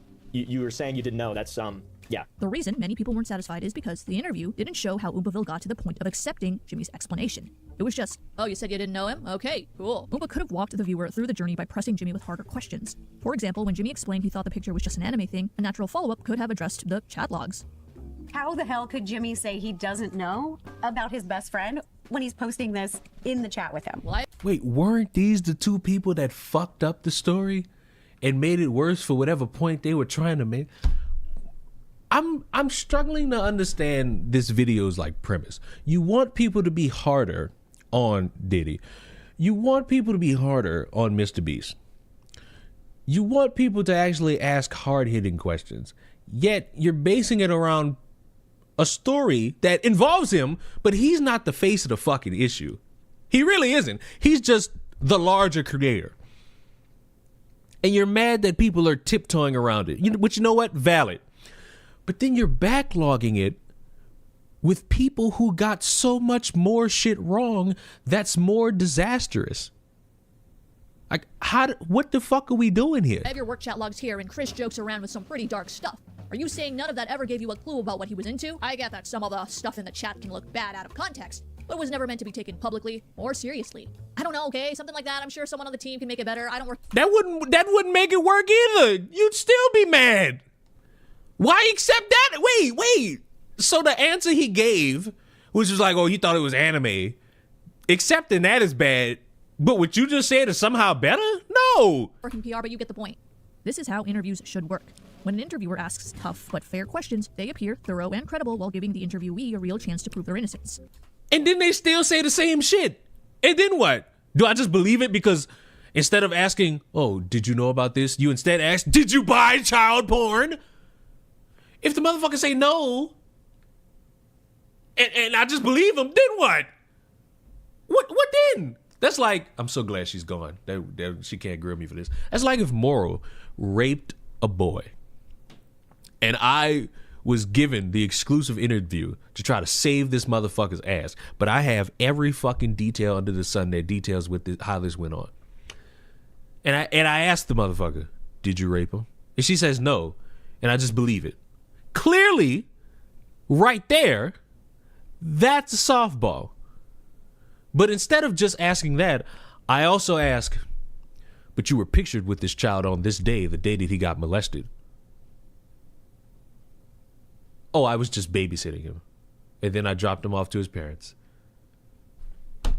And I asked the harder hitting question. No, this don't, that's not better. I'm so sorry, but this is not better. I have received thousands of leaked messages from an official MrBeast work chat. These are all just their work chats from 2020 to about 2021 on Telegram. I verified the legitimacy of these chats with multiple former employees, and let me tell you, they are absolutely insane. The great thing about this scenario is that we don't even have to imagine the audience's response. Rosanna Pansino actually posted the group chat on her Twitter. So many of the replies were very akin to, oh, this is just an average group chat. Oh my god, look how easy that was. Wait. I'm thrilled. So now, because there was nothing, it's now acceptable. Now you want me to blame the viewer. Now you want me to blame the viewer. But again, I'm not. These motherfuckers are hyped up off of content creators not doing enough of a good job interviewing because they're not journalists, and other motherfuckers lying. So when you eventually get to the truth and it's more boring than your fiction, it's, oh. So that means there's really nothing more to this shit. So, if asking tough questions benefits the influencer and the drama channel, if they're innocent, why don't more people do it? Let me let you in on a little secret. Most commentary channels are little. We'll talk shit online, but we're... So true. So true. You just won me over with that statement right there. So true. ducking that influencer if they want to meet up in person. I wanted to meet Alex so badly. Yeah, he's not here. I know. He's ill. Ill. He can't stand. Can't stand. That's it. Tonight. While I do feel like the MrBeast interview deserved criticism, I can't say I would have done any better. For most... What the fuck? So I've established a few things today. That's strike two, by the way. Ironically enough, that is strike two. So, madam, you've spent, this is an hour-long video. We are 39 minutes in. You've spent a good amount of time talking about how the interview is soft, critiquing it, how it led to the downfall of just a bunch of information being thrown out that wasn't true. You've said all of this, and now you're telling me you wouldn't do any better? Explain your point. While I do feel like the MrBeast interview deserved criticism, I can't say I would have done any better. For most people, and that includes commentary channels, being confrontational is really difficult. It's a different thing to look someone in the eye. You people are pussies. And why did my game crash? You people are pussies. I am at zero risk. I am at zero risk asking a motherfucker face to face if they raped a kid. There is no thing I should be afraid of. There is no thing. There is not one thing I should be afraid of. Zero. You understand me? Zero.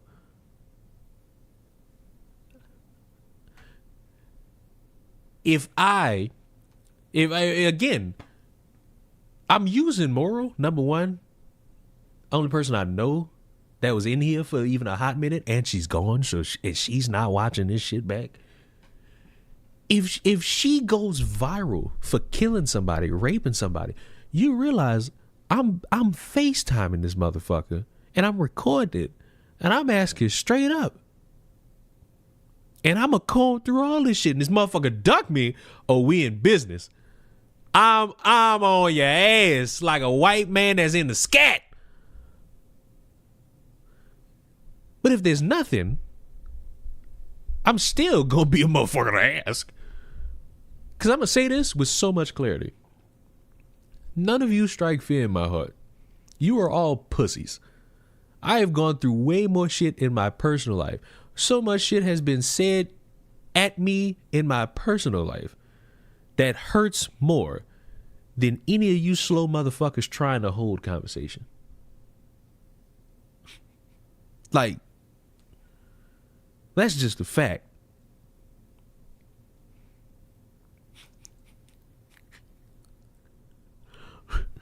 But fuck me in the mouth. We got to do something, yeah. It's totally different. Completely different. And we have a non-confrontational, most people do anyway, like a little bit of like a non-confrontational vibe where it's like, all right, I want to press you, but I don't want to start a fight. When someone is being friendly and presents you with an opportunity, you've got to be a real psychopath to go against social norms and challenge them. I mean, if I could do it again, it probably wouldn't. If I didn't like have the context that I have now and I had more time to prepare, I can't promise that it would be any better. In fact, I can't really think of another channel who would do better than Umaville. Just briefly speaking with MrBeast or... An active, speaking of pussies, hi Gaming Witch.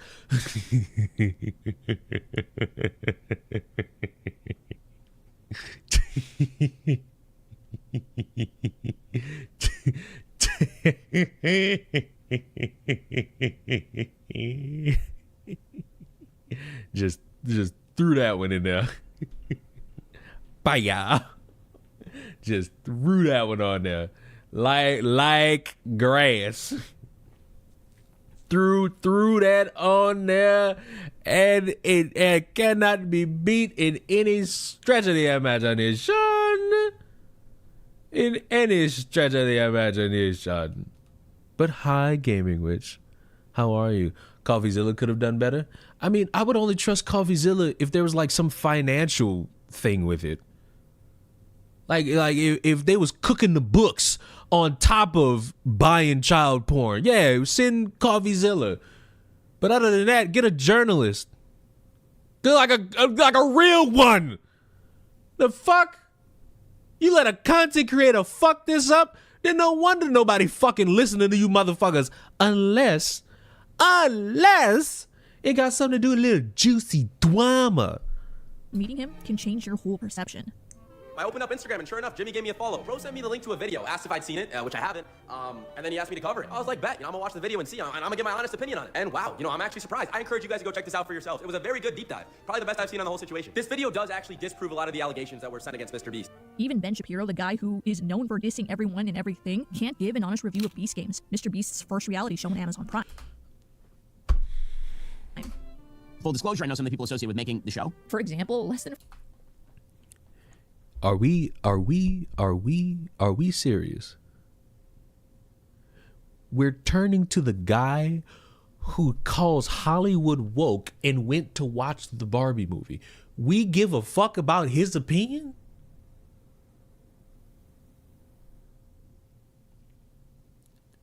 You done better talking about how this nigga covering up for Trump in the Epstein list. What are we doing? What is the point of it? I'm getting mad because it's like this video is just a fuck it. Everybody, you know what? I feel like this video is just a fuck it. We all to blame because we all didn't kick Jimmy in the balls instead of kissing him. The flying fadoodle is going on here, bruv.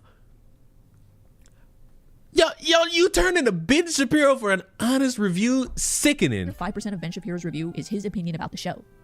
Beast Games is, I will say, it's got like a 13% critics rating. It is highly watchable, like really watchable. It's kind of real life Squid Games. I mean, it's not a great compliment, but that's all he says about it. He spends the rest of the video talking about capitalism and what he'd do if he were... So why do we give a fuck what he thinks? If it's not about anything of... Why are we here? Contestant. Sure, Ben Cap. Bro, I swear to God, if I see Matt Walsh in this video, I'm gonna scream. I'm actually going to take a month away from recording any video. Like, I'm going to lose my mind. It's great, but what did you think of Beast Games? You know, the point of the video? Why title it a review video when you did no reviewing? By strictly discussing capitalism, Ben sneakily gets away with placating both sides. He never... What? Ben is a political commentator who will look at the smallest fucking thing and turn it into the left is evil. He does that every day! What are we talking? What? Calls Beast Games good, thereby not misleading his audience, and he never calls it bad, thereby jeopardizing his relationship with MrBeast. I'm sorry. Wait a goddamn minute. Does Ben Shapiro have a relationship with MrBeast? Saying you know people who work there is not, I have a relationship with MrBeast. I took a picture with Drew Brees. I do not know that man. I am haunted by the picture he put on social media, cooking red beans in a skillet. The ultimate white person behavior. I don't know this man. I don't have a relationship with this man. I mean, technically, I have a parasocial one because I hate the Saints, but I don't have no deep intrinsic relationship. What is this shit? It's just watchable. Very watchable. It's definitely tempting as a drama channel to take the Ben Shapiro route. Make a video that fulfills audience demand, but also doesn't piss off your influencer friend. This keeps everyone happy and doesn't... They're friends? Since when? I'm honestly asking to God, when the fuck did MrBeast become influencer friends? Because I know a lot of you motherfuckers like to make that gay ass fucking distinction. Oh, this is my friend. This is my influencer friend. I know you motherfuckers do that shit because you want to perceive yourself as normal even though you are not.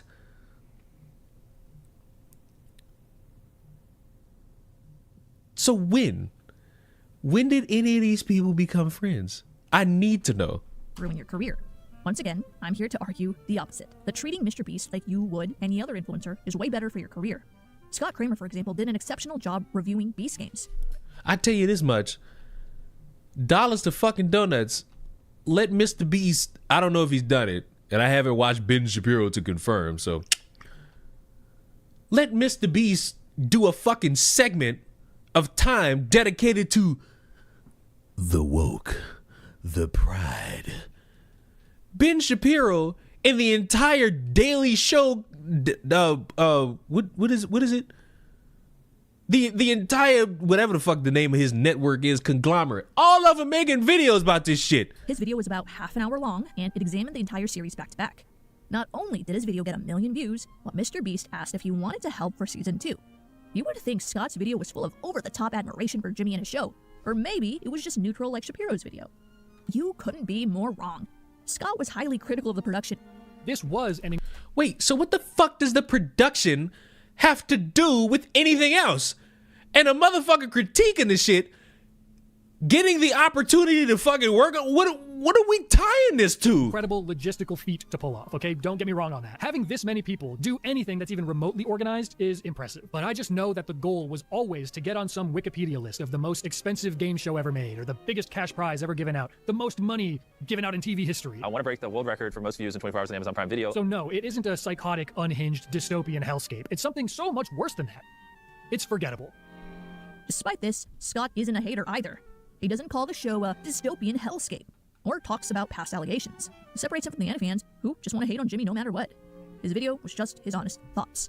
Unlike the typical commentary channel review, which goes something like this, it's not my cup of tea, but his audience likes it. His critique of Beast games was the same as his critiques of other shows, and expressing those honest thoughts certainly paid off.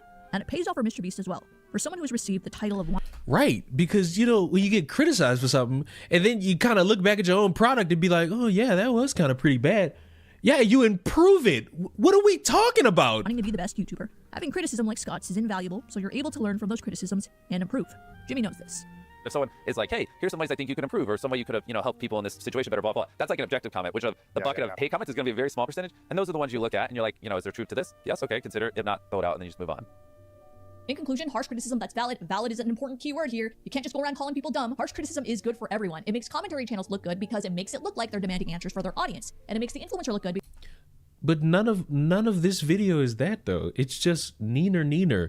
None of you did the thing I want you to do. Even though I admit I also couldn't do it.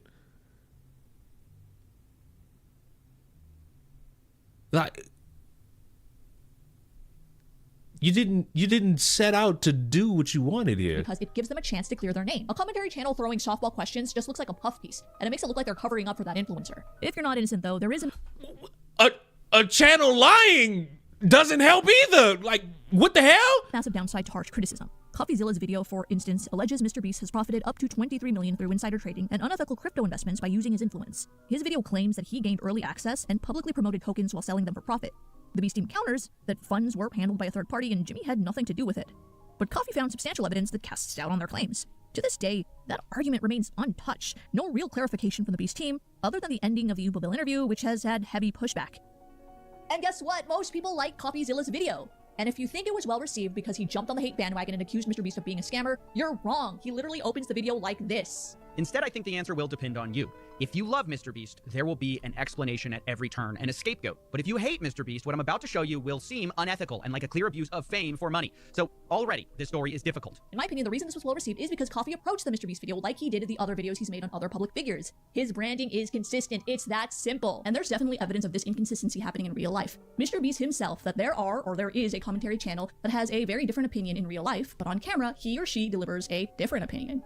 I guess I probably shouldn't say the name of the. When I'm unsuspended, I'll put Leon on Wiki. You will do no such fucking thing. I do not want to be on Wikipedia. Like this is just fucking. I'm struggling to understand the point of this video. Like I really am. Creators, but like one of them literally just said to me like, well, it's not really cool to like you or defend you right now, so I don't really care whether or not it's true, or I don't want to take the video down because then people are gonna think I'm controlled opposition. I was like, whoa. The last reason harsh criticism may not be ideal. Wait. Why are we not hammering in on that? Motherfucker just said, hey, I hate you, so I'm gonna not delete this video because it's getting me views. Wait, let me hear it again. In real life, but on camera, he or she delivers a different opinion. I guess I probably shouldn't say the name of the creators, but like one of them literally just said to me like, well, it's not really cool to like you or defend you right now, so I don't really care whether or not it's true, or I don't want to take the video down because then people are gonna think I'm controlled opposition. I was like, whoa. The last reason harsh criticism may not be ideal is honestly ego. So this motherfucker just sat here and told you that motherfuckers will lie just off of hatred alone to keep a video up because they're getting views, and we just brushed past that? He was directly tweeting about this crypto coin, kind of hyping it up on Twitter, and according to what CoffeeZilla says, at the exact same time, literally the same day, was selling that coin. So he was implying like this is the next big thing, and in the meantime he was just offloading it. For some very odd reason, Jimmy just can't get himself to admit that replying super to this tweet is all out bad and irresponsible, since he had a vested interest in the coin he was tweeting about. I just replied super, and I know the next thing where people are gonna go, but this was a planned coordinated thing. It wasn't. It's not like I'm on the phone with the people managing the crypto fund going, hey, I'm about to Wait, so I can't trust this because it's a softball phone interview. reply super to this tweet. His argument is essentially he didn't tell anyone to buy it, he just tweeted super. There's so much gray area in the crypto space. Like you're gonna see like projects where somebody gets an allocation of tokens for a project and then they just are socially signaling online that they're part of this project or whatever, and they're not blatantly saying buy this coin, but they're using their pull to kind of bring eyeballs to it, and then as you see that project start to gain traction, they're then dumping their allocation. The craziest thing about this is Coffee doesn't even say that what Jimmy did was blatantly illegal. Again, is it an illegal scam? No, I personally don't think so. I mean, I think we need more evidence for that. But is it shady, and should you take accountability for this? Like, obviously shady move? Yes, and I don't feel like he is. With all that considered, he still can't admit that what he did was wrong? So what if you're a drama channel and everyone knows you and MrBeast are friends? You're going to be biased, and you're also going to be perceived as biased. How are you supposed to respond then? It's your job to report the news, but Jimmy is also your friend, so you're going to be biased no matter what. Ironically, the person that did this the best was Ludwig. Not at first, obviously, but later. After his poor examination of MrBeast's criticisms, Ludwig uploaded a follow-up video. Instead of being defensive, he immediately addresses what viewers are thinking. I'm biased because I know MrBeast, the person. And so MrBeast, as the owner of MrBeast, the company, the malfeasance he's done, how he's treated his employees poorly, I'm coming in with a POV of what I have seen. He additionally doesn't try to defend his poor analysis of Dogpack's video. He takes the L and even shows how much his viewers disliked his livestream. With that, though, he also doesn't just fold and join the hate bandwagon. He explains that some of the questions he raised to Dogpack were fair, among other points like JoJo misrepresenting his arguments. I don't know Ludwig personally, but to me, the video comes off genuine. He's not pandering to the hate bandwagon, nor is he pandering to MrBeast. Some criticisms he thinks are valid, and some he thinks needs more investigation. So wait, what about him just cucking to his audience and then just agreeing? So if he started this like being all defensive, but after getting cucked by his audience and chewing him out, now he's seen it, how am I supposed to look at this as genuine? How am I supposed to view this as, oh, this is great. This is now a reformed Ludwig. How am I supposed to look at this and not think, oh, he's a pussy? I'm not walking away from this shit thinking, wow, Ludwig changed his mind.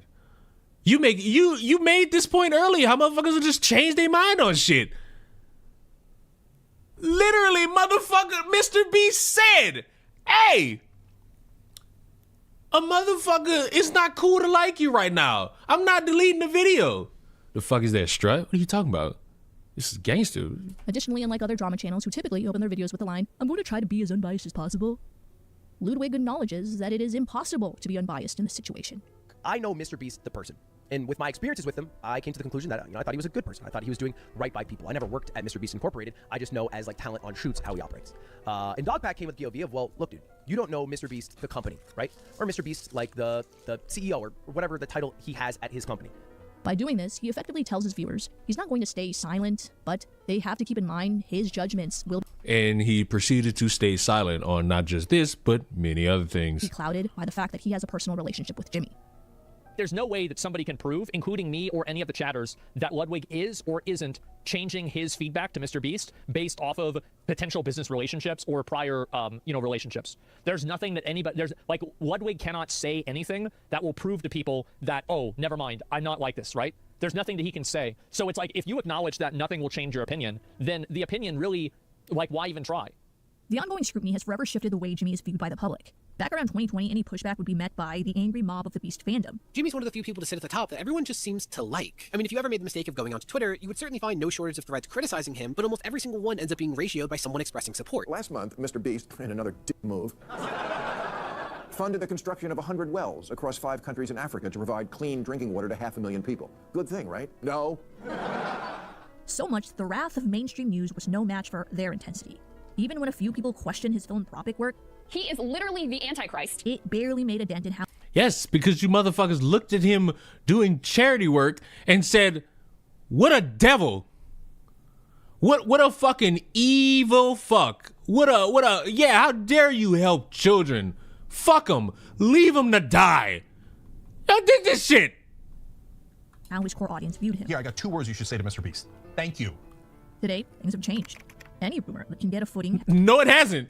Literally, this motherfucker is having to defend himself from motherfuckers lying about the wells. It is not. This motherfucker. Hold on. Hold.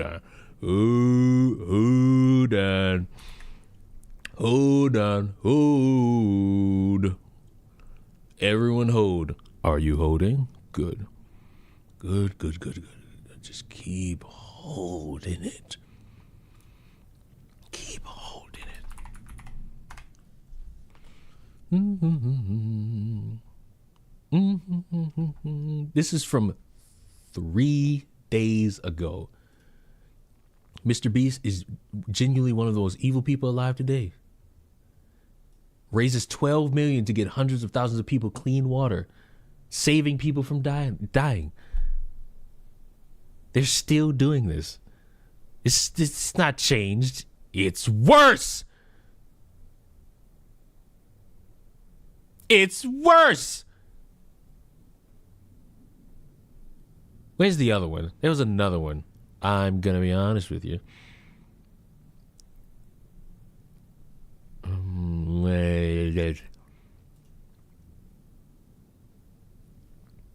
I'm mad. There was another one, and I can't find it. Fuck me. But it's like, this whole gimmick hasn't changed. They still on his ass like this. They're still grilling him about this shit. It hasn't gone away. You know what did go away? The MrBeast burger. I'm upset I never got to try this shit. I wanted to know. I wanted to try a YouTuber's food. Doesn't David Dobrik have a pizza restaurant? I want to try this food and die knowing that a YouTuber's food killed me. I want that reality. Has the potential to gain traction. This change in perception bolstered by the fact that commentary went a little too soft on him, giving the illusion that there is a cover-up going on. And the good thing about this is now, several things have been accurately criticized. Like the failed MrBeast experience that happened in Resort World Las Vegas. Fans of the content creator and Beast Games host can book a 3-night stay. Wow, a failed event? Damn, that means much. Hey, what about that dude who was working with him in child porn? At Resorts World Las Vegas and receive an exclusive MrBeast mystery bag stocked with limited edition merch and goodies. One lucky bag will contain a $10,000 gift voucher redeemable for cash. The event was essentially a flop. Okay, so we're at Resorts World for the MrBeast experience, and this is horrible. Guests received what appeared to be merch that wasn't even their size. It looks small. Oh my god. Okay, what was extra small. extra? Really? But the thing is, I'm like in a group chat with all the other people who are on Beast Games, and right now they're saying there's actually nothing there. They have advertised it, and it might potentially not even be anything. The community responded, and for once, I actually agreed with more Pegasus' coverage about this one. Then you had the ViewStats AI tool that MrBeast released. They basically launched AI-generated thumbnails. Give me some of that AI-generated slop, ladies and gentlemen. What you saw is you had tons of people pissed off, arguing that this tool, it hurts thumbnail artists and editors and allows people to just blatantly copy and rip off other channels. Yes. But what about that child porn thing? Like, on the scale of like 1 to oh my god, child porn way worse. Yes, AI essentially is just saying fuck any real form of creativity, and I will never, you hear me, never participate in AI usage unless it's listening to SpongeBob AI. But many people have tried to use AI and got chewed out for it. The ties to child porn are way more important. I feel like you just wanted to bitch about MrBeast, which is fine. You have that right, as do I.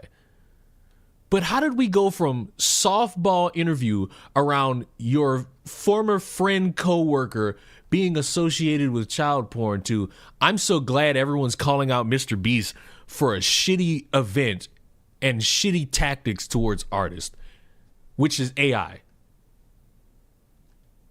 I feel like we took a drastic backflip that don't even make sense. The backlash from both events resulted in corrective responses from Jimmy. Anyone from now on that signs up for ViewStats Pro, there will not be the AI thumbnail tool. It just doesn't exist. We pulled it down. And on top of that, I wanted to go one step further to really show artists out there that I care. If you go on viewstats.com, under our more tools section, it will say hire thumbnail artists. And attendants from Resorts World were invited to a studio tour. Awesome interaction, in my opinion. MrBeast makes a mistake. The audience and drama channels criticize that accurately, and then MrBeast delivers an appropriate solution. But not so fast. As I said before, the shift has created an overcorrection. I've already shown. Wait, so now it's too good, and now the tweets that criticize MrBeast for not helping Americans on a video that was dedicated to helping West Africans. I've also shown you a video that makes fun of MrBeast's relationship. Thank you. This $10,000 deal. Hey, he made eye contact during the hand kiss. He's starting to redeem himself. All that commentary is pretty ridiculous, but I expect it. Instead, I want to introduce you to a new type of criticism MrBeast has never faced before: agenda-driven outrage. This is my friend Madge, and if he loses 100 pounds in the next... Is this the guy? Is this the guy who died while doing this? I'm gonna listen to what you have to say. Here, I will give him $250,000. In the video, lose 100 pounds, win $250,000, for instance, Tyler Wall, the coach training the contestant, unexpectedly passes away. MrBeast and company navigate this by integrating it into the narrative by showing how the contestant actually uses it as motivation to complete his weight loss journey. With that, commentary and drama channels have thrown their opinions in the ring and called this video exploitative. The only thing that's atypical from MrBeast's usual work is that Coach Wall dies halfway through the filming of the video. It is prominently highlighted in the video in a way that I find both disgusting and highly exploitative. Try as I may, but I don't really agree. Nothing in the title hints at death or grieving or tragedy, so that... Thank you. Okay, never mind. I thought you were going to go the route of trying to criticize MrBeast, even though he went through this process of filming this. This occurred while filming, and the guy got permission from him or his family to continue and to upload it. Thank you. So any of you crying about exploitation, this went through all processes necessary to get one to believe that, yes, they went about this with care and not just, hey, we spent all this money, we're going to upload this YouTube video. That wasn't used for clicks. Similar to other tragedies and other shows, the video explains his passing in a fairly typical and tasteful way. In fact, according to the description, Tyler Wall's family felt that the video should be shared. Following this tragic news, we reached out... Yes, because you fat fucks need some motivation! I was about to say a name, but my jokes fly too close to home. ...to Coach Wells's family to determine whether the video should be shared. With grace and wisdom, they expressed that Tyler would have wanted his message of hope and positivity to continue reaching others, even in his absence. And to the contestant Madge, he's been very vocal on how positive his experience has been. So the fact that people did get to see this and feel what I felt in the moment, and me seeing their reactions, was crazy, right? Because they're like internet trolls, but then like everybody has to understand that just because it's a video doesn't mean that's a video. Like, this is real life. Yeah. And so I'm very grateful that we got to showcase that, right? Or that's included in the video. The people directly affected by the strategy aren't expressing outrage. Yet some commentary channels are on their behalf. It makes no sense. And that is agenda-driven outrage. Ma'am, I would like to bring you back to like somewhere in the beginning of the video when you were glossing over the people lying about MrBeast in order to like gain a view. That is also agenda-driven outrage. That like people openly lying about the shit going on, that's agenda-driven outrage. That I feel like we're just padding the stats here just to have an hour-long video, because that is also agenda-driven When someone already outrage. dislikes a public figure, they'll often use any emotionally charged event they're part of as fuel to reinforce their narrative. It's not really about the event itself. It's not about the feelings of the family or Madge. I don't. Dogpeck did this. He also did this. Rose Panzino did this.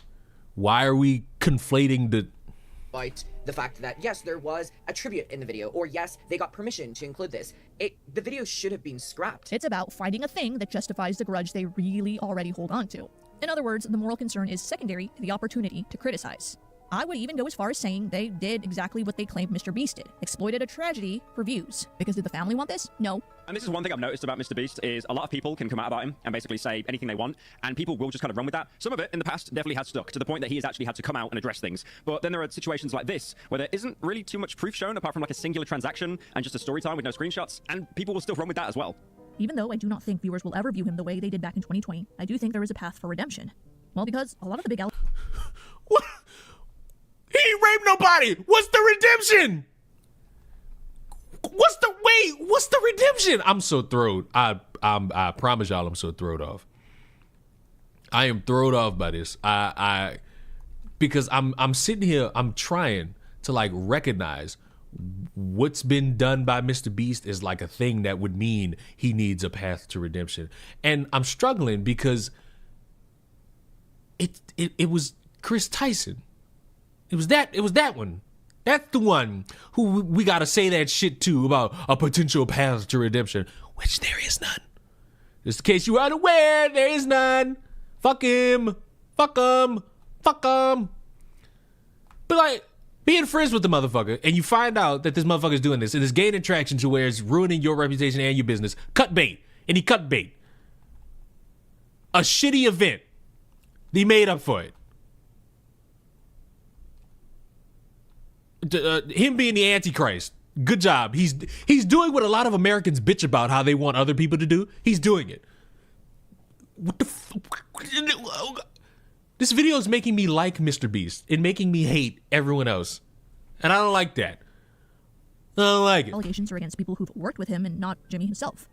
I can't find anything tied to him other than obviously Chris Tyson, right? Because that was his good friend and he was like a weirdo. Yeah, Chris sucks. But if you remove Chris Tyson, it's like the company failed here and there. Yeah. Yep. It's not MrBeast, it's not Jimmy himself that failed. Therefore, he has the opportunity to make a change, to implement a system that reduces the risk of hiring people who abuse others. And it seems as if he's done the steps to work towards that, but we'll never really know until years down the line. When audiences feel the truth is being withheld, they don't simply move on. They go looking for it elsewhere, often in places... And they end up being fed bullshit. They didn't find the truth. They got fed bullshit. How the fuck am I supposed to look at Ludwig, the guy who routinely, if you push him enough on it, will fucking change his opinion to get you off his back and view him as trustworthy? Excuse me? ...that don't uphold the same standards or accuracy or integrity. This isn't just about MrBeast, it's about the role commentary plays in shaping public discourse. If the big names in commentary refuse to engage with certain topics, less reputable voices will fill that space, often with exaggerations, bad faith arguments, or straight out lies. The irony is that by trying...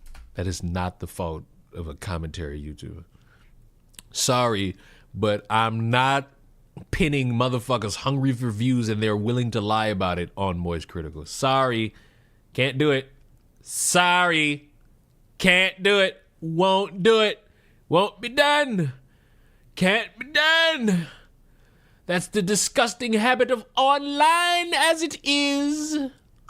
That's just the way it is. Things will never be the same. To soften the blow, these creators have only intensified the backlash and fueled the narrative of cover-ups and controlled opposition. It's a reminder that honesty and consistency matter more than audience loyalty or personal biases. Because if you go too soft on the wrong story, you might just end up making it worse.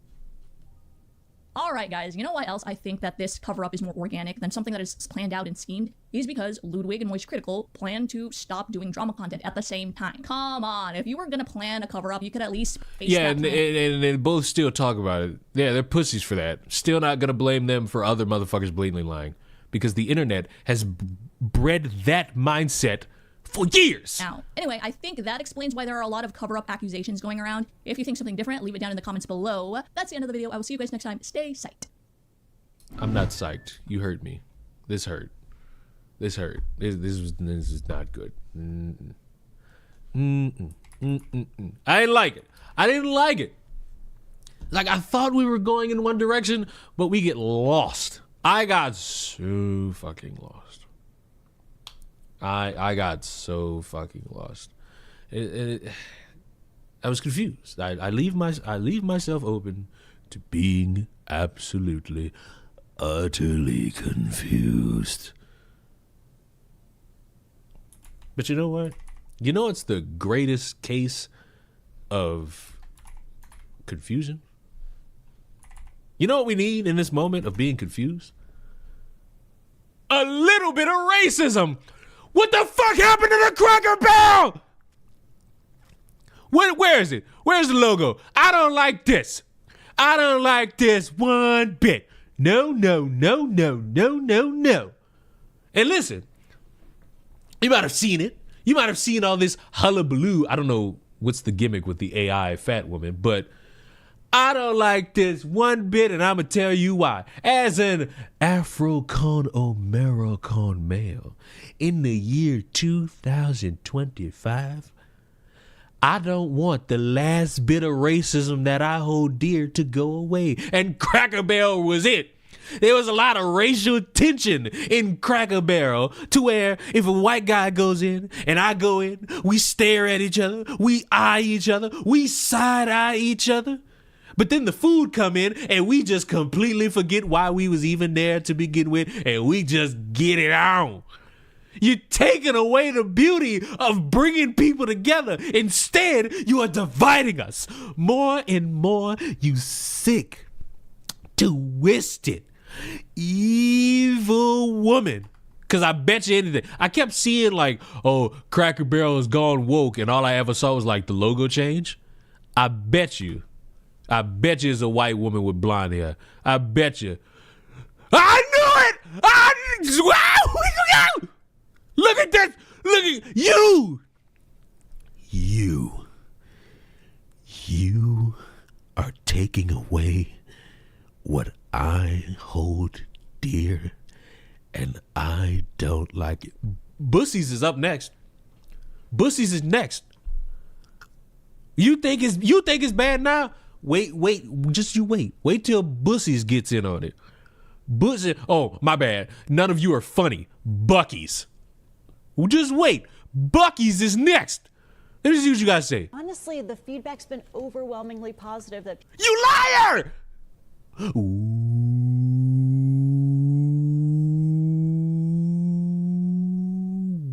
And listen, my only critique of the logo, why, what is with all of these brands making a logo so generic?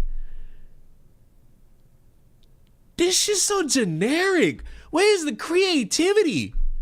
See, conspiracy theory. This is what happens when we just let AI control the creative field. Everything's generic. Where's the creative? Where's the logo? If it's a bunch of shit I can make in Photoshop, it's not creative. This sucks. People like literally the only brand that's creative with the most simplistic logo of all time, Target. It's literally a circle and a dot. It's right there. It's creative yet basic. Now, if they get rid of the circle and it's just Target, the letters, then we're losing it.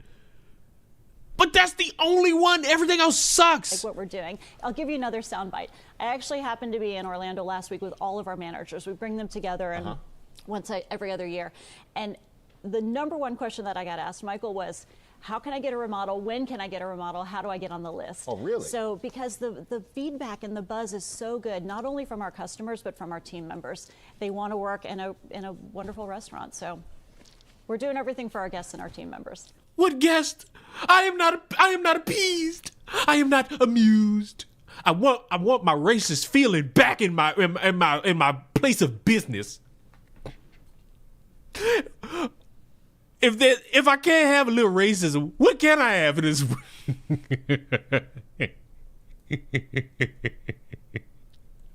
Nobody asked to remodel. I'm almost certain there's always a conversation of wanting to remodel a store. Now, a complete rebrand, a little different. But like I'm certain somebody then walked in and was like, maybe can one day we like redesign the store, like the inside, or fix the interior, some shit like that, because that's a business. But it's just like, Well, Julie Messino, it's wonderful to have you here. Pleasure to and be thank here. You Thank for you again. answering those questions for all the Cracker Barrel fans out there. We are not amused. The crackers shall rise.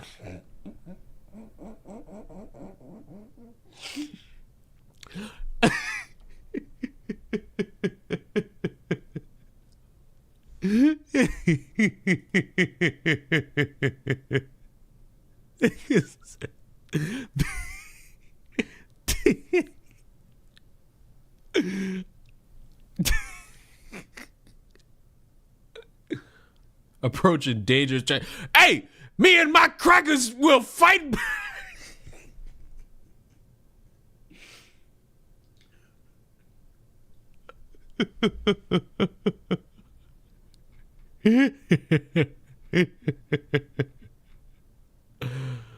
Oh man, you gotta love it. You gotta love it.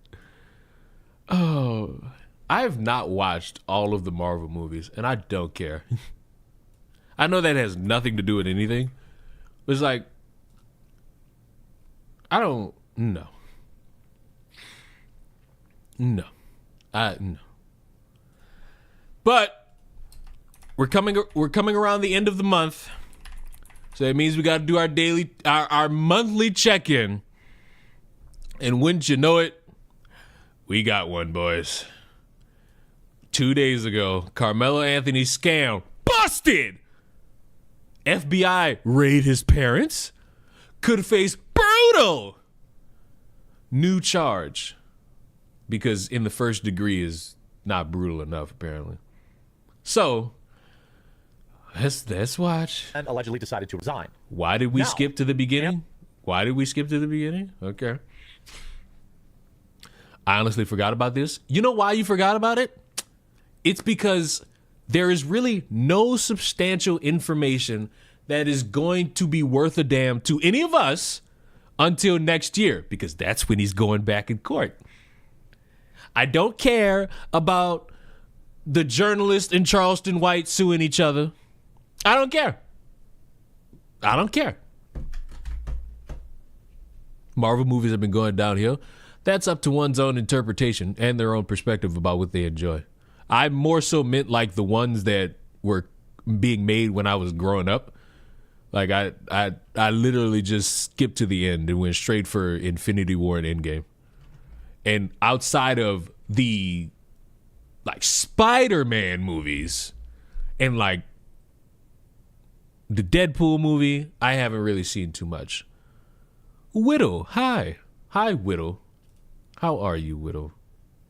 Hope you're not a bot, because if you're a bot, you're going to hurt my feelings. But overall, or if you ask me to fucking press a link, I'm going to be upset, Widow. But overall, some of the Marvel movies I've watched, I've enjoyed. I've enjoyed. Now, will I watch all of them? No, because as I told y'all, I'm only here for Spider-Man and Deadpool.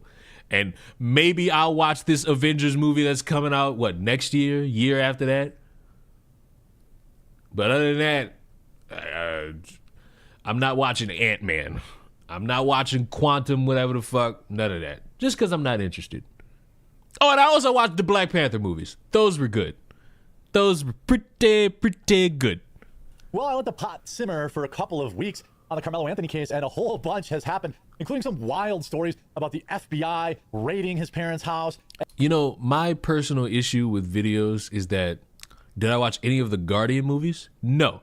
But I did see them in the in-game movies, and Batista's pretty funny.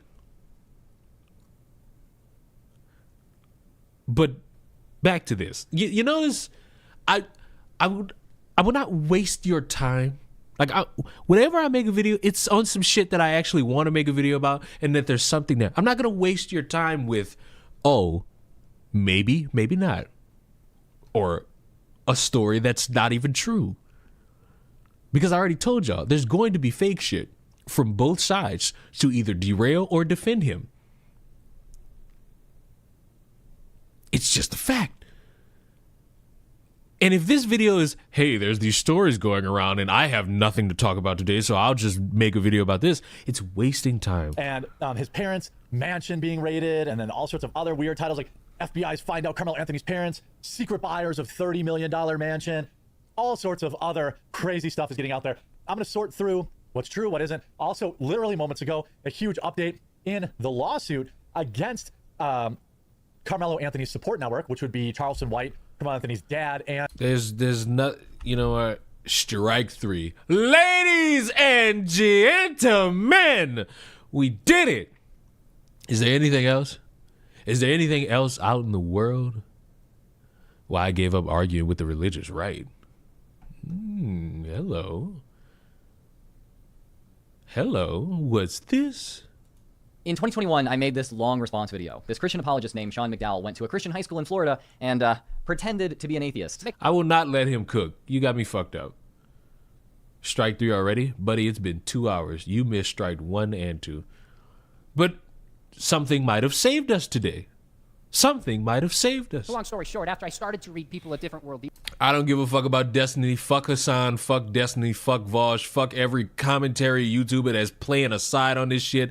If you're doxing people, I don't give a fuck about your fake reasonings. You're a piece of shit. Doxing is wrong. All of you people are the reason Trump won the election. Be ashamed. I came to the conclusion there's no good scientific evidence that God exists. There's no reason to think the Bible is true, let alone inspired. I mean, there's far too many contradictions and errors and mistakes in the Bible. Not to mention... Yeah, like, how the fuck... Aren't we all committing incest? Because aren't we all... Like, if we're all coming from Adam and Evangel... Like, aren't we all... You know? Things like misogyny and slavery and genocide. Are you also the reason Trump won, Leon? I'm gonna go with a strong no on that one. Old little Leon didn't have a stake in the game except for the steak that was on my plate. Also, it stands to reason that little old Leon knew we were going to die. Why we watching religious stuff? Well, no, it's you know what? Fuck you! You need to learn about God. To come from a holy God. The point of this was to argue with these teenagers to help them refine their arguments for the truth of Christianity. In the process of playing the role of the atheist, Sean makes some pretty bad arguments. He dodges questions, says things that aren't true, and at times even comes off pretty condescending to these kids. After the better part of an hour of this, Sean reveals that he's actually a Christian and admits that at times he purposely used nonsensical arguments while playing the atheist. You might have noticed sometimes instead of answering a question, I was like, string theory, multiverse, complex words, act as if you answered something but really didn't.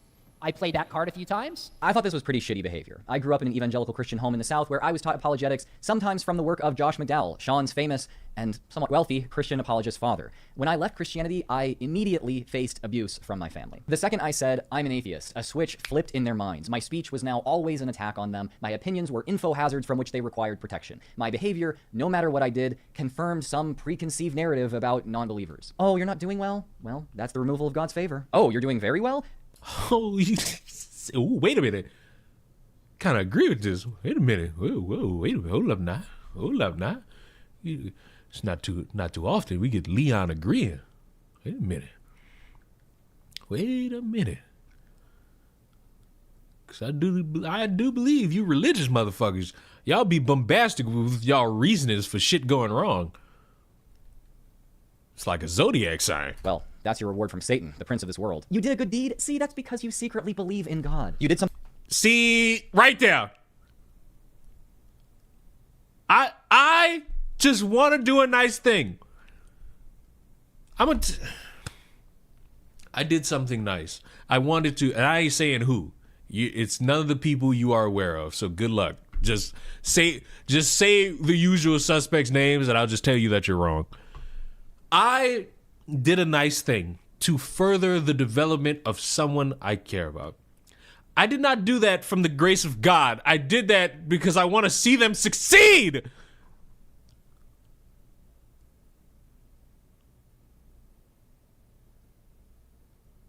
My bad, I'm scratching my ass. Something I don't like? Atheists have no moral center. You can't, as the other, have a properly functioning relationship with people like this, and I didn't.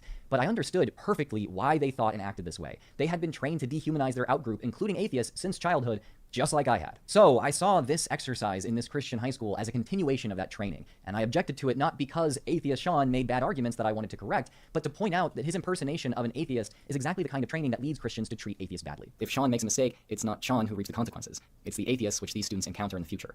Some of those atheists might even be in that class. As I discuss this, we should acknowledge the societal context in which all of this is taking place. This high school is in the southern US, which is an area culturally dominated by conservative, usually Protestant, and in some places evangelical Christianity. This is a place where atheists are a minority who often experience marginalization, given that our families, neighbors, teachers, bosses, and elected officials are often conservative Christians who tend to have uninformed and extremely negative views of Drink water. I don't have any water. You evil fuck.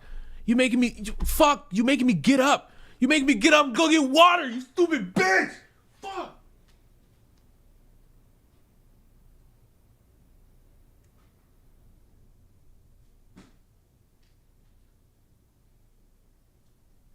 Who's the motherfucker that one day told me to like drink water and told me I want to see you gulp it down? I remember that day so vividly. I felt so wrong that day. Atheists. Too often, entire families turn on their atheist loved ones here. Sometimes we get illegally fired from our jobs for not believing in God and nothing is done about it. This is not Western Europe. For a lot of us, it sucks to be an atheist here. Having an actual atheist present would humanize. Oh, well, buddy, do I have a YouTuber you should watch? Her name is Gothics, and you should absolutely bow to the wills. Why don't you have water? I don't have water at my beck and call. I had to go get it. Rest assured, I have an entire bottom row in my refrigerator dedicated to nothing but water. Rest assured. Water is a beautiful thing around here, my boy. It is a wonderful thing. Because you see, in the grand ass scheme now, we get to a point where you truly understand the differences between right and wrong, and water is the ultimate right, and anything else is just the ultimate wrong. So I recommend everybody right now, take a little sip of that there water now. Take a little sip of that water. What brand of water? Don't you worry about that type of brand of water. All I'm going to tell you right now is just simple, plain, and to the point. If you drink the shiny water, your bone marrow will die. Nice atheists for the audience. The misguided beliefs that Christians use to mock their atheist peers, like that atheists think everything just popped into existence from nothing one day, continue to exist because atheists aren't present when Christians discuss those beliefs in apologetics class. Now, at the end of Sean's act, he does say that Christians should be nice to atheists. I don't think we realize as Christians, the stories we tell, the attitudes we have, the jokes we laugh at, what it often communicates to people who are not believers. So I just want you to reflect upon this. In my original response, I thanked him for this, which I eventually came to very much regret. I'm going to get into some pretty personal stuff in this video. I've been meaning to make this one for about a year now, but there's so much I wanted to include, and I'm so close to the subject that I've just kept putting it off over and over again out of fear of not doing it justice. Did you mention before that you were taking voice acting lessons? Yes. What's the problem? Sparkling water? Just call yourself a sissy. There is way more to the story than I can possibly include in one video, so I'm going to do a Discord hangout to discuss this further with anyone who is interested. That will be at 6 p.m. Central Time on Monday the 25th. Ew! Discord? Yuck! They have 235 local groups around the country doing... No. But this interaction felt like I had just spoken to, I don't know, like the ideal parent. You deaf drink Aquafina? Who do you think I am, a lesbian in the Midwest? Jesus Christ himself. Unfortunately, I let his simple acts of politeness color my view of him a little too much. He invited me onto his channel for a conversation, not debate, and I accepted. Again, he was nice, he let me say the things I wanted to say, and he even said on camera, "I'm so sorry anyone mistreated you." I had never heard that from an evangelical. We kind of became friends and talked off camera sometimes. I went on his channel again and was able to talk about how Christians can mend relationships with atheists, so things felt good. After a while, I thought, I could ask him if he plans to take what I said into account and stop poisoning the well against atheists with his ridiculous impersonations, but I never did that. Sean never at any point in our relationship acknowledged that he did anything he needed to change. He heard me speak my concerns to him, but I never got any indication that he really listened. I didn't require that of him, though, again, because he was really polite. In the meantime, my channel started growing way faster than before, and Sean's probably did too. My subscribers blew up, people started donating to me, I suddenly started getting invites from properly big podcasts that never showed any interest in me before. Some group in Hawaii even wanted to fly us both out to speak to them about how to have cordial conversations across the ideological divide or something like that. Jesus Christ, parasocial. This is how you do it. You come with the understanding. You got any Fiji water? I will not confirm or deny. I will loudly puff my chest out and say, if you drink Fiji water, and if you're a man, I hope your dick stays long. If you're a woman, I hope you're constantly wet down there and always reaping the benefits of that. This was very clearly the launching point for a career much larger than my YouTube channel. I was looking at a straightforward path to becoming the next atheist celebrity. The podcast offers, though, did not feel right. They were from Christian or even right-wing shows that wanted me to appear to be the polite atheist counterpart to the Christian they were actually promoting. Sometimes they asked me to debate popular Christian men, creating a piece of content that would definitely generate buzz for everyone involved, including me. In all of this, I didn't see a way to actually do what I created my channel to do. Humanize apostates, call attention to the ways we're dehumanized, and undermine the Christian versus atheist mentality which tears our families apart. It felt to me that these opportunities I was being offered either required me to be cordial where calling out systemic abuse was warranted, or combative where I could benefit more from cooperation. At some point during this time, I went to visit my family, who at that point had not watched any of my videos and were clearly ashamed of my work. I told them somewhat offhandedly that I had been working with Christian apologist Sean McDowell lately, and remember how I said telling them I was an atheist just flip a switch? Well, now it flipped back in the other direction. Instantly, I was a good child again, and they were so proud that as far as atheists go, I was one of the good ones. I can honestly say that doing a fucking live stream with a random Christian apologist did more to change how the Christians in my real life that didn't even watch my content perceived me than anything I have ever done previous or have ever done since. At the time, this felt great for about a day. When I got home, I was disgusted. I began to trust my instinct that a lot of the positive attention I was getting from Christians was kind of shallow. They didn't really care about the things that I said on Sean's channel about how Christians needed to change to mend relationships with their atheist family members. They cared that I showed myself willing to cooperate with them to produce media. Over the following months, I turned down offer after offer from popular Christian and right-wing media, and eventually the offer stopped coming in. Sean asked me to do a discussion with Greg Kokel at some point, who was his friend who made an insultingly asinine course about arguing with atheists. You guys have probably seen my video about that. But when I declined, Sean was super nice about it and remained open to working with me otherwise. I took solace in the feeling that he was different from the others. Months after the initial buzz around my working with Sean had begun, Sean sent me an email. Hey Drew, would you be willing to take a quick look at this article and see if you're okay with it? My next book, A Rebel's Manifesto, comes out early July. I'm going to try to get Fox News. I don't care. Or another news source to run this as an op-ed. I want to be sure you think it's fair and accurate and that you're okay with me using the story. Any feedback is welcome. The article recounted the way Sean and I first interacted and began working together, with Sean's addition that his approach to working with me meant to purposely forego the growth of his platform in favor of encouraging Christians to love atheists. Near the end of the article, Sean writes, ironically, there's really nothing new about this approach. The Pharisees wanted to cancel the sinful woman, but Jesus told her that her sins were forgiven and to go in peace. Zacchaeus was a rich tax collector who sided with the Roman occupiers. Yet amid criticism by his own people, Jesus dined with him. What happened? Zacchaeus repented of his wrongdoing and promised to restore those he had defrauded. Jesus loved both the oppressed and the oppressor. Like everyone else, Sean meant to use my interaction with him to promote a book, and on Fox News of all places. A book, by the way, which promotes and praises his atheist impersonation ministry. Sean's article paints him as rebellious in his gracious act of listening to an atheist, but in reality, Sean never did acknowledge my main criticism of his atheist roleplay, much less show that he understood it. In fact, in the book this article would promote, Sean argues that the solution to Christian mistreatment of atheists is making Christians more confident in their own beliefs through his atheist impersonations. Like, what? I've actually had one of his atheist impersonator students tell me that, no, we're not trying to smear or abuse atheists through this. In fact, we tell everyone at the end of this to make sure that you're nice when you're debating atheists. You can't listen, it's a smear. Like, it's a direct smear. It's a smear that works. Because a lot of motherfuckers, just like how we all today have a negative connotation towards, like, people who believe in God, there's a negative connotation to those who don't. You're all sitting in devil circles, all fucking day listening to your punk rock.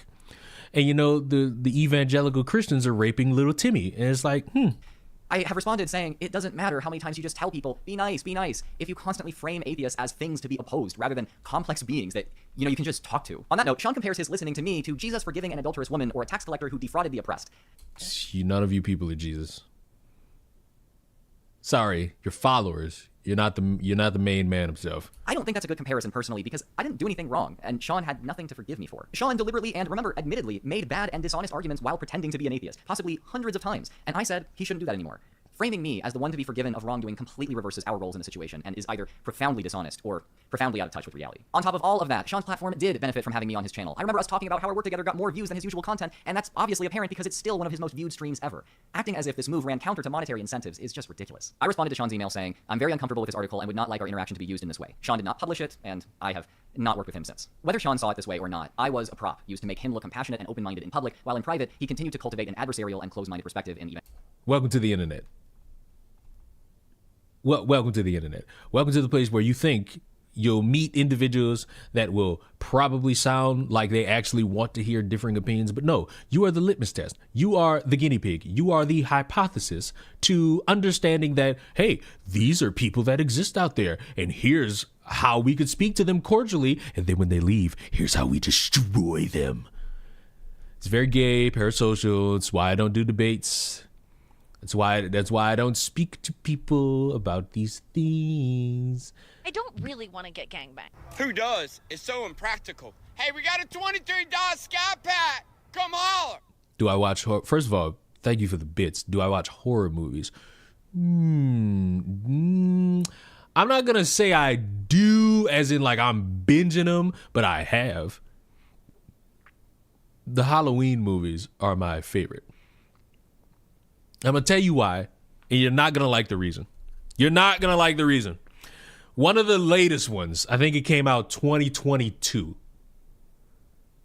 Michael Myers is chasing a random fucking character. This motherfucker runs to the car. Motherfucker somehow does topsy-turvy, flippy-dippy, all types of tricks. You know, scary movie shit. Michael Myers is in the car. Motherfucker gets out of the car. Points the gun at Michael. Michael kicks the door. Door hits this motherfucking hand. Gun ricochets, shoots herself in the fucking face. Died laughing. Funniest scene in the history of movies. Funniest fucking scene ever in a horror movie. It ain't even up for debate. Ken Ham, where Ken literally admitted live on camera that he would never change his mind no matter what. What, if anything, would ever change your mind? Well, the answer to that question is, I'm a Christian. And the Bible is the Word of God. No one's ever going to convince me that the Word of God is not true. Mr. Knight? We would just need one piece of evidence. We would need evidence that the universe is not expanding. We would need evidence that the stars appear to be far away, but they're not. That rock layers can somehow form in just 4,000 years. Bring on any of those things, and you would change me immediately. A lot of people walked away saying Bill completely trounced Ken and came off far more humble and intellectually honest. I think Michael Myers was getting hold the whole movie. I mean, when you think about it, does it matter? Isn't the point of a long-running story that eventually somebody fucking dies? And didn't they retcon this movie like this franchise like 3 times? Maybe twice. I feel like I get the point of this overall video. You thought you had a good interaction. You didn't have a good interaction. You thought you could trust somebody, but they're trying to use your shit as a scapegoat or a logic pad to further their career and their beliefs in shady tactics. And overall, it's just not a good thing. It's the trap many fall in with these online debates, seeming as if they're in good faith, but in reality, they're nothing more than fluff. Fluff for the viewer, fluff for the person who's leading the live stream, which is why I say, like, when it comes to these debates, no one wins except the motherfucker making the money. If you're getting super chats off this shit, you win. You win. Hi, Leon. Hi. Bye.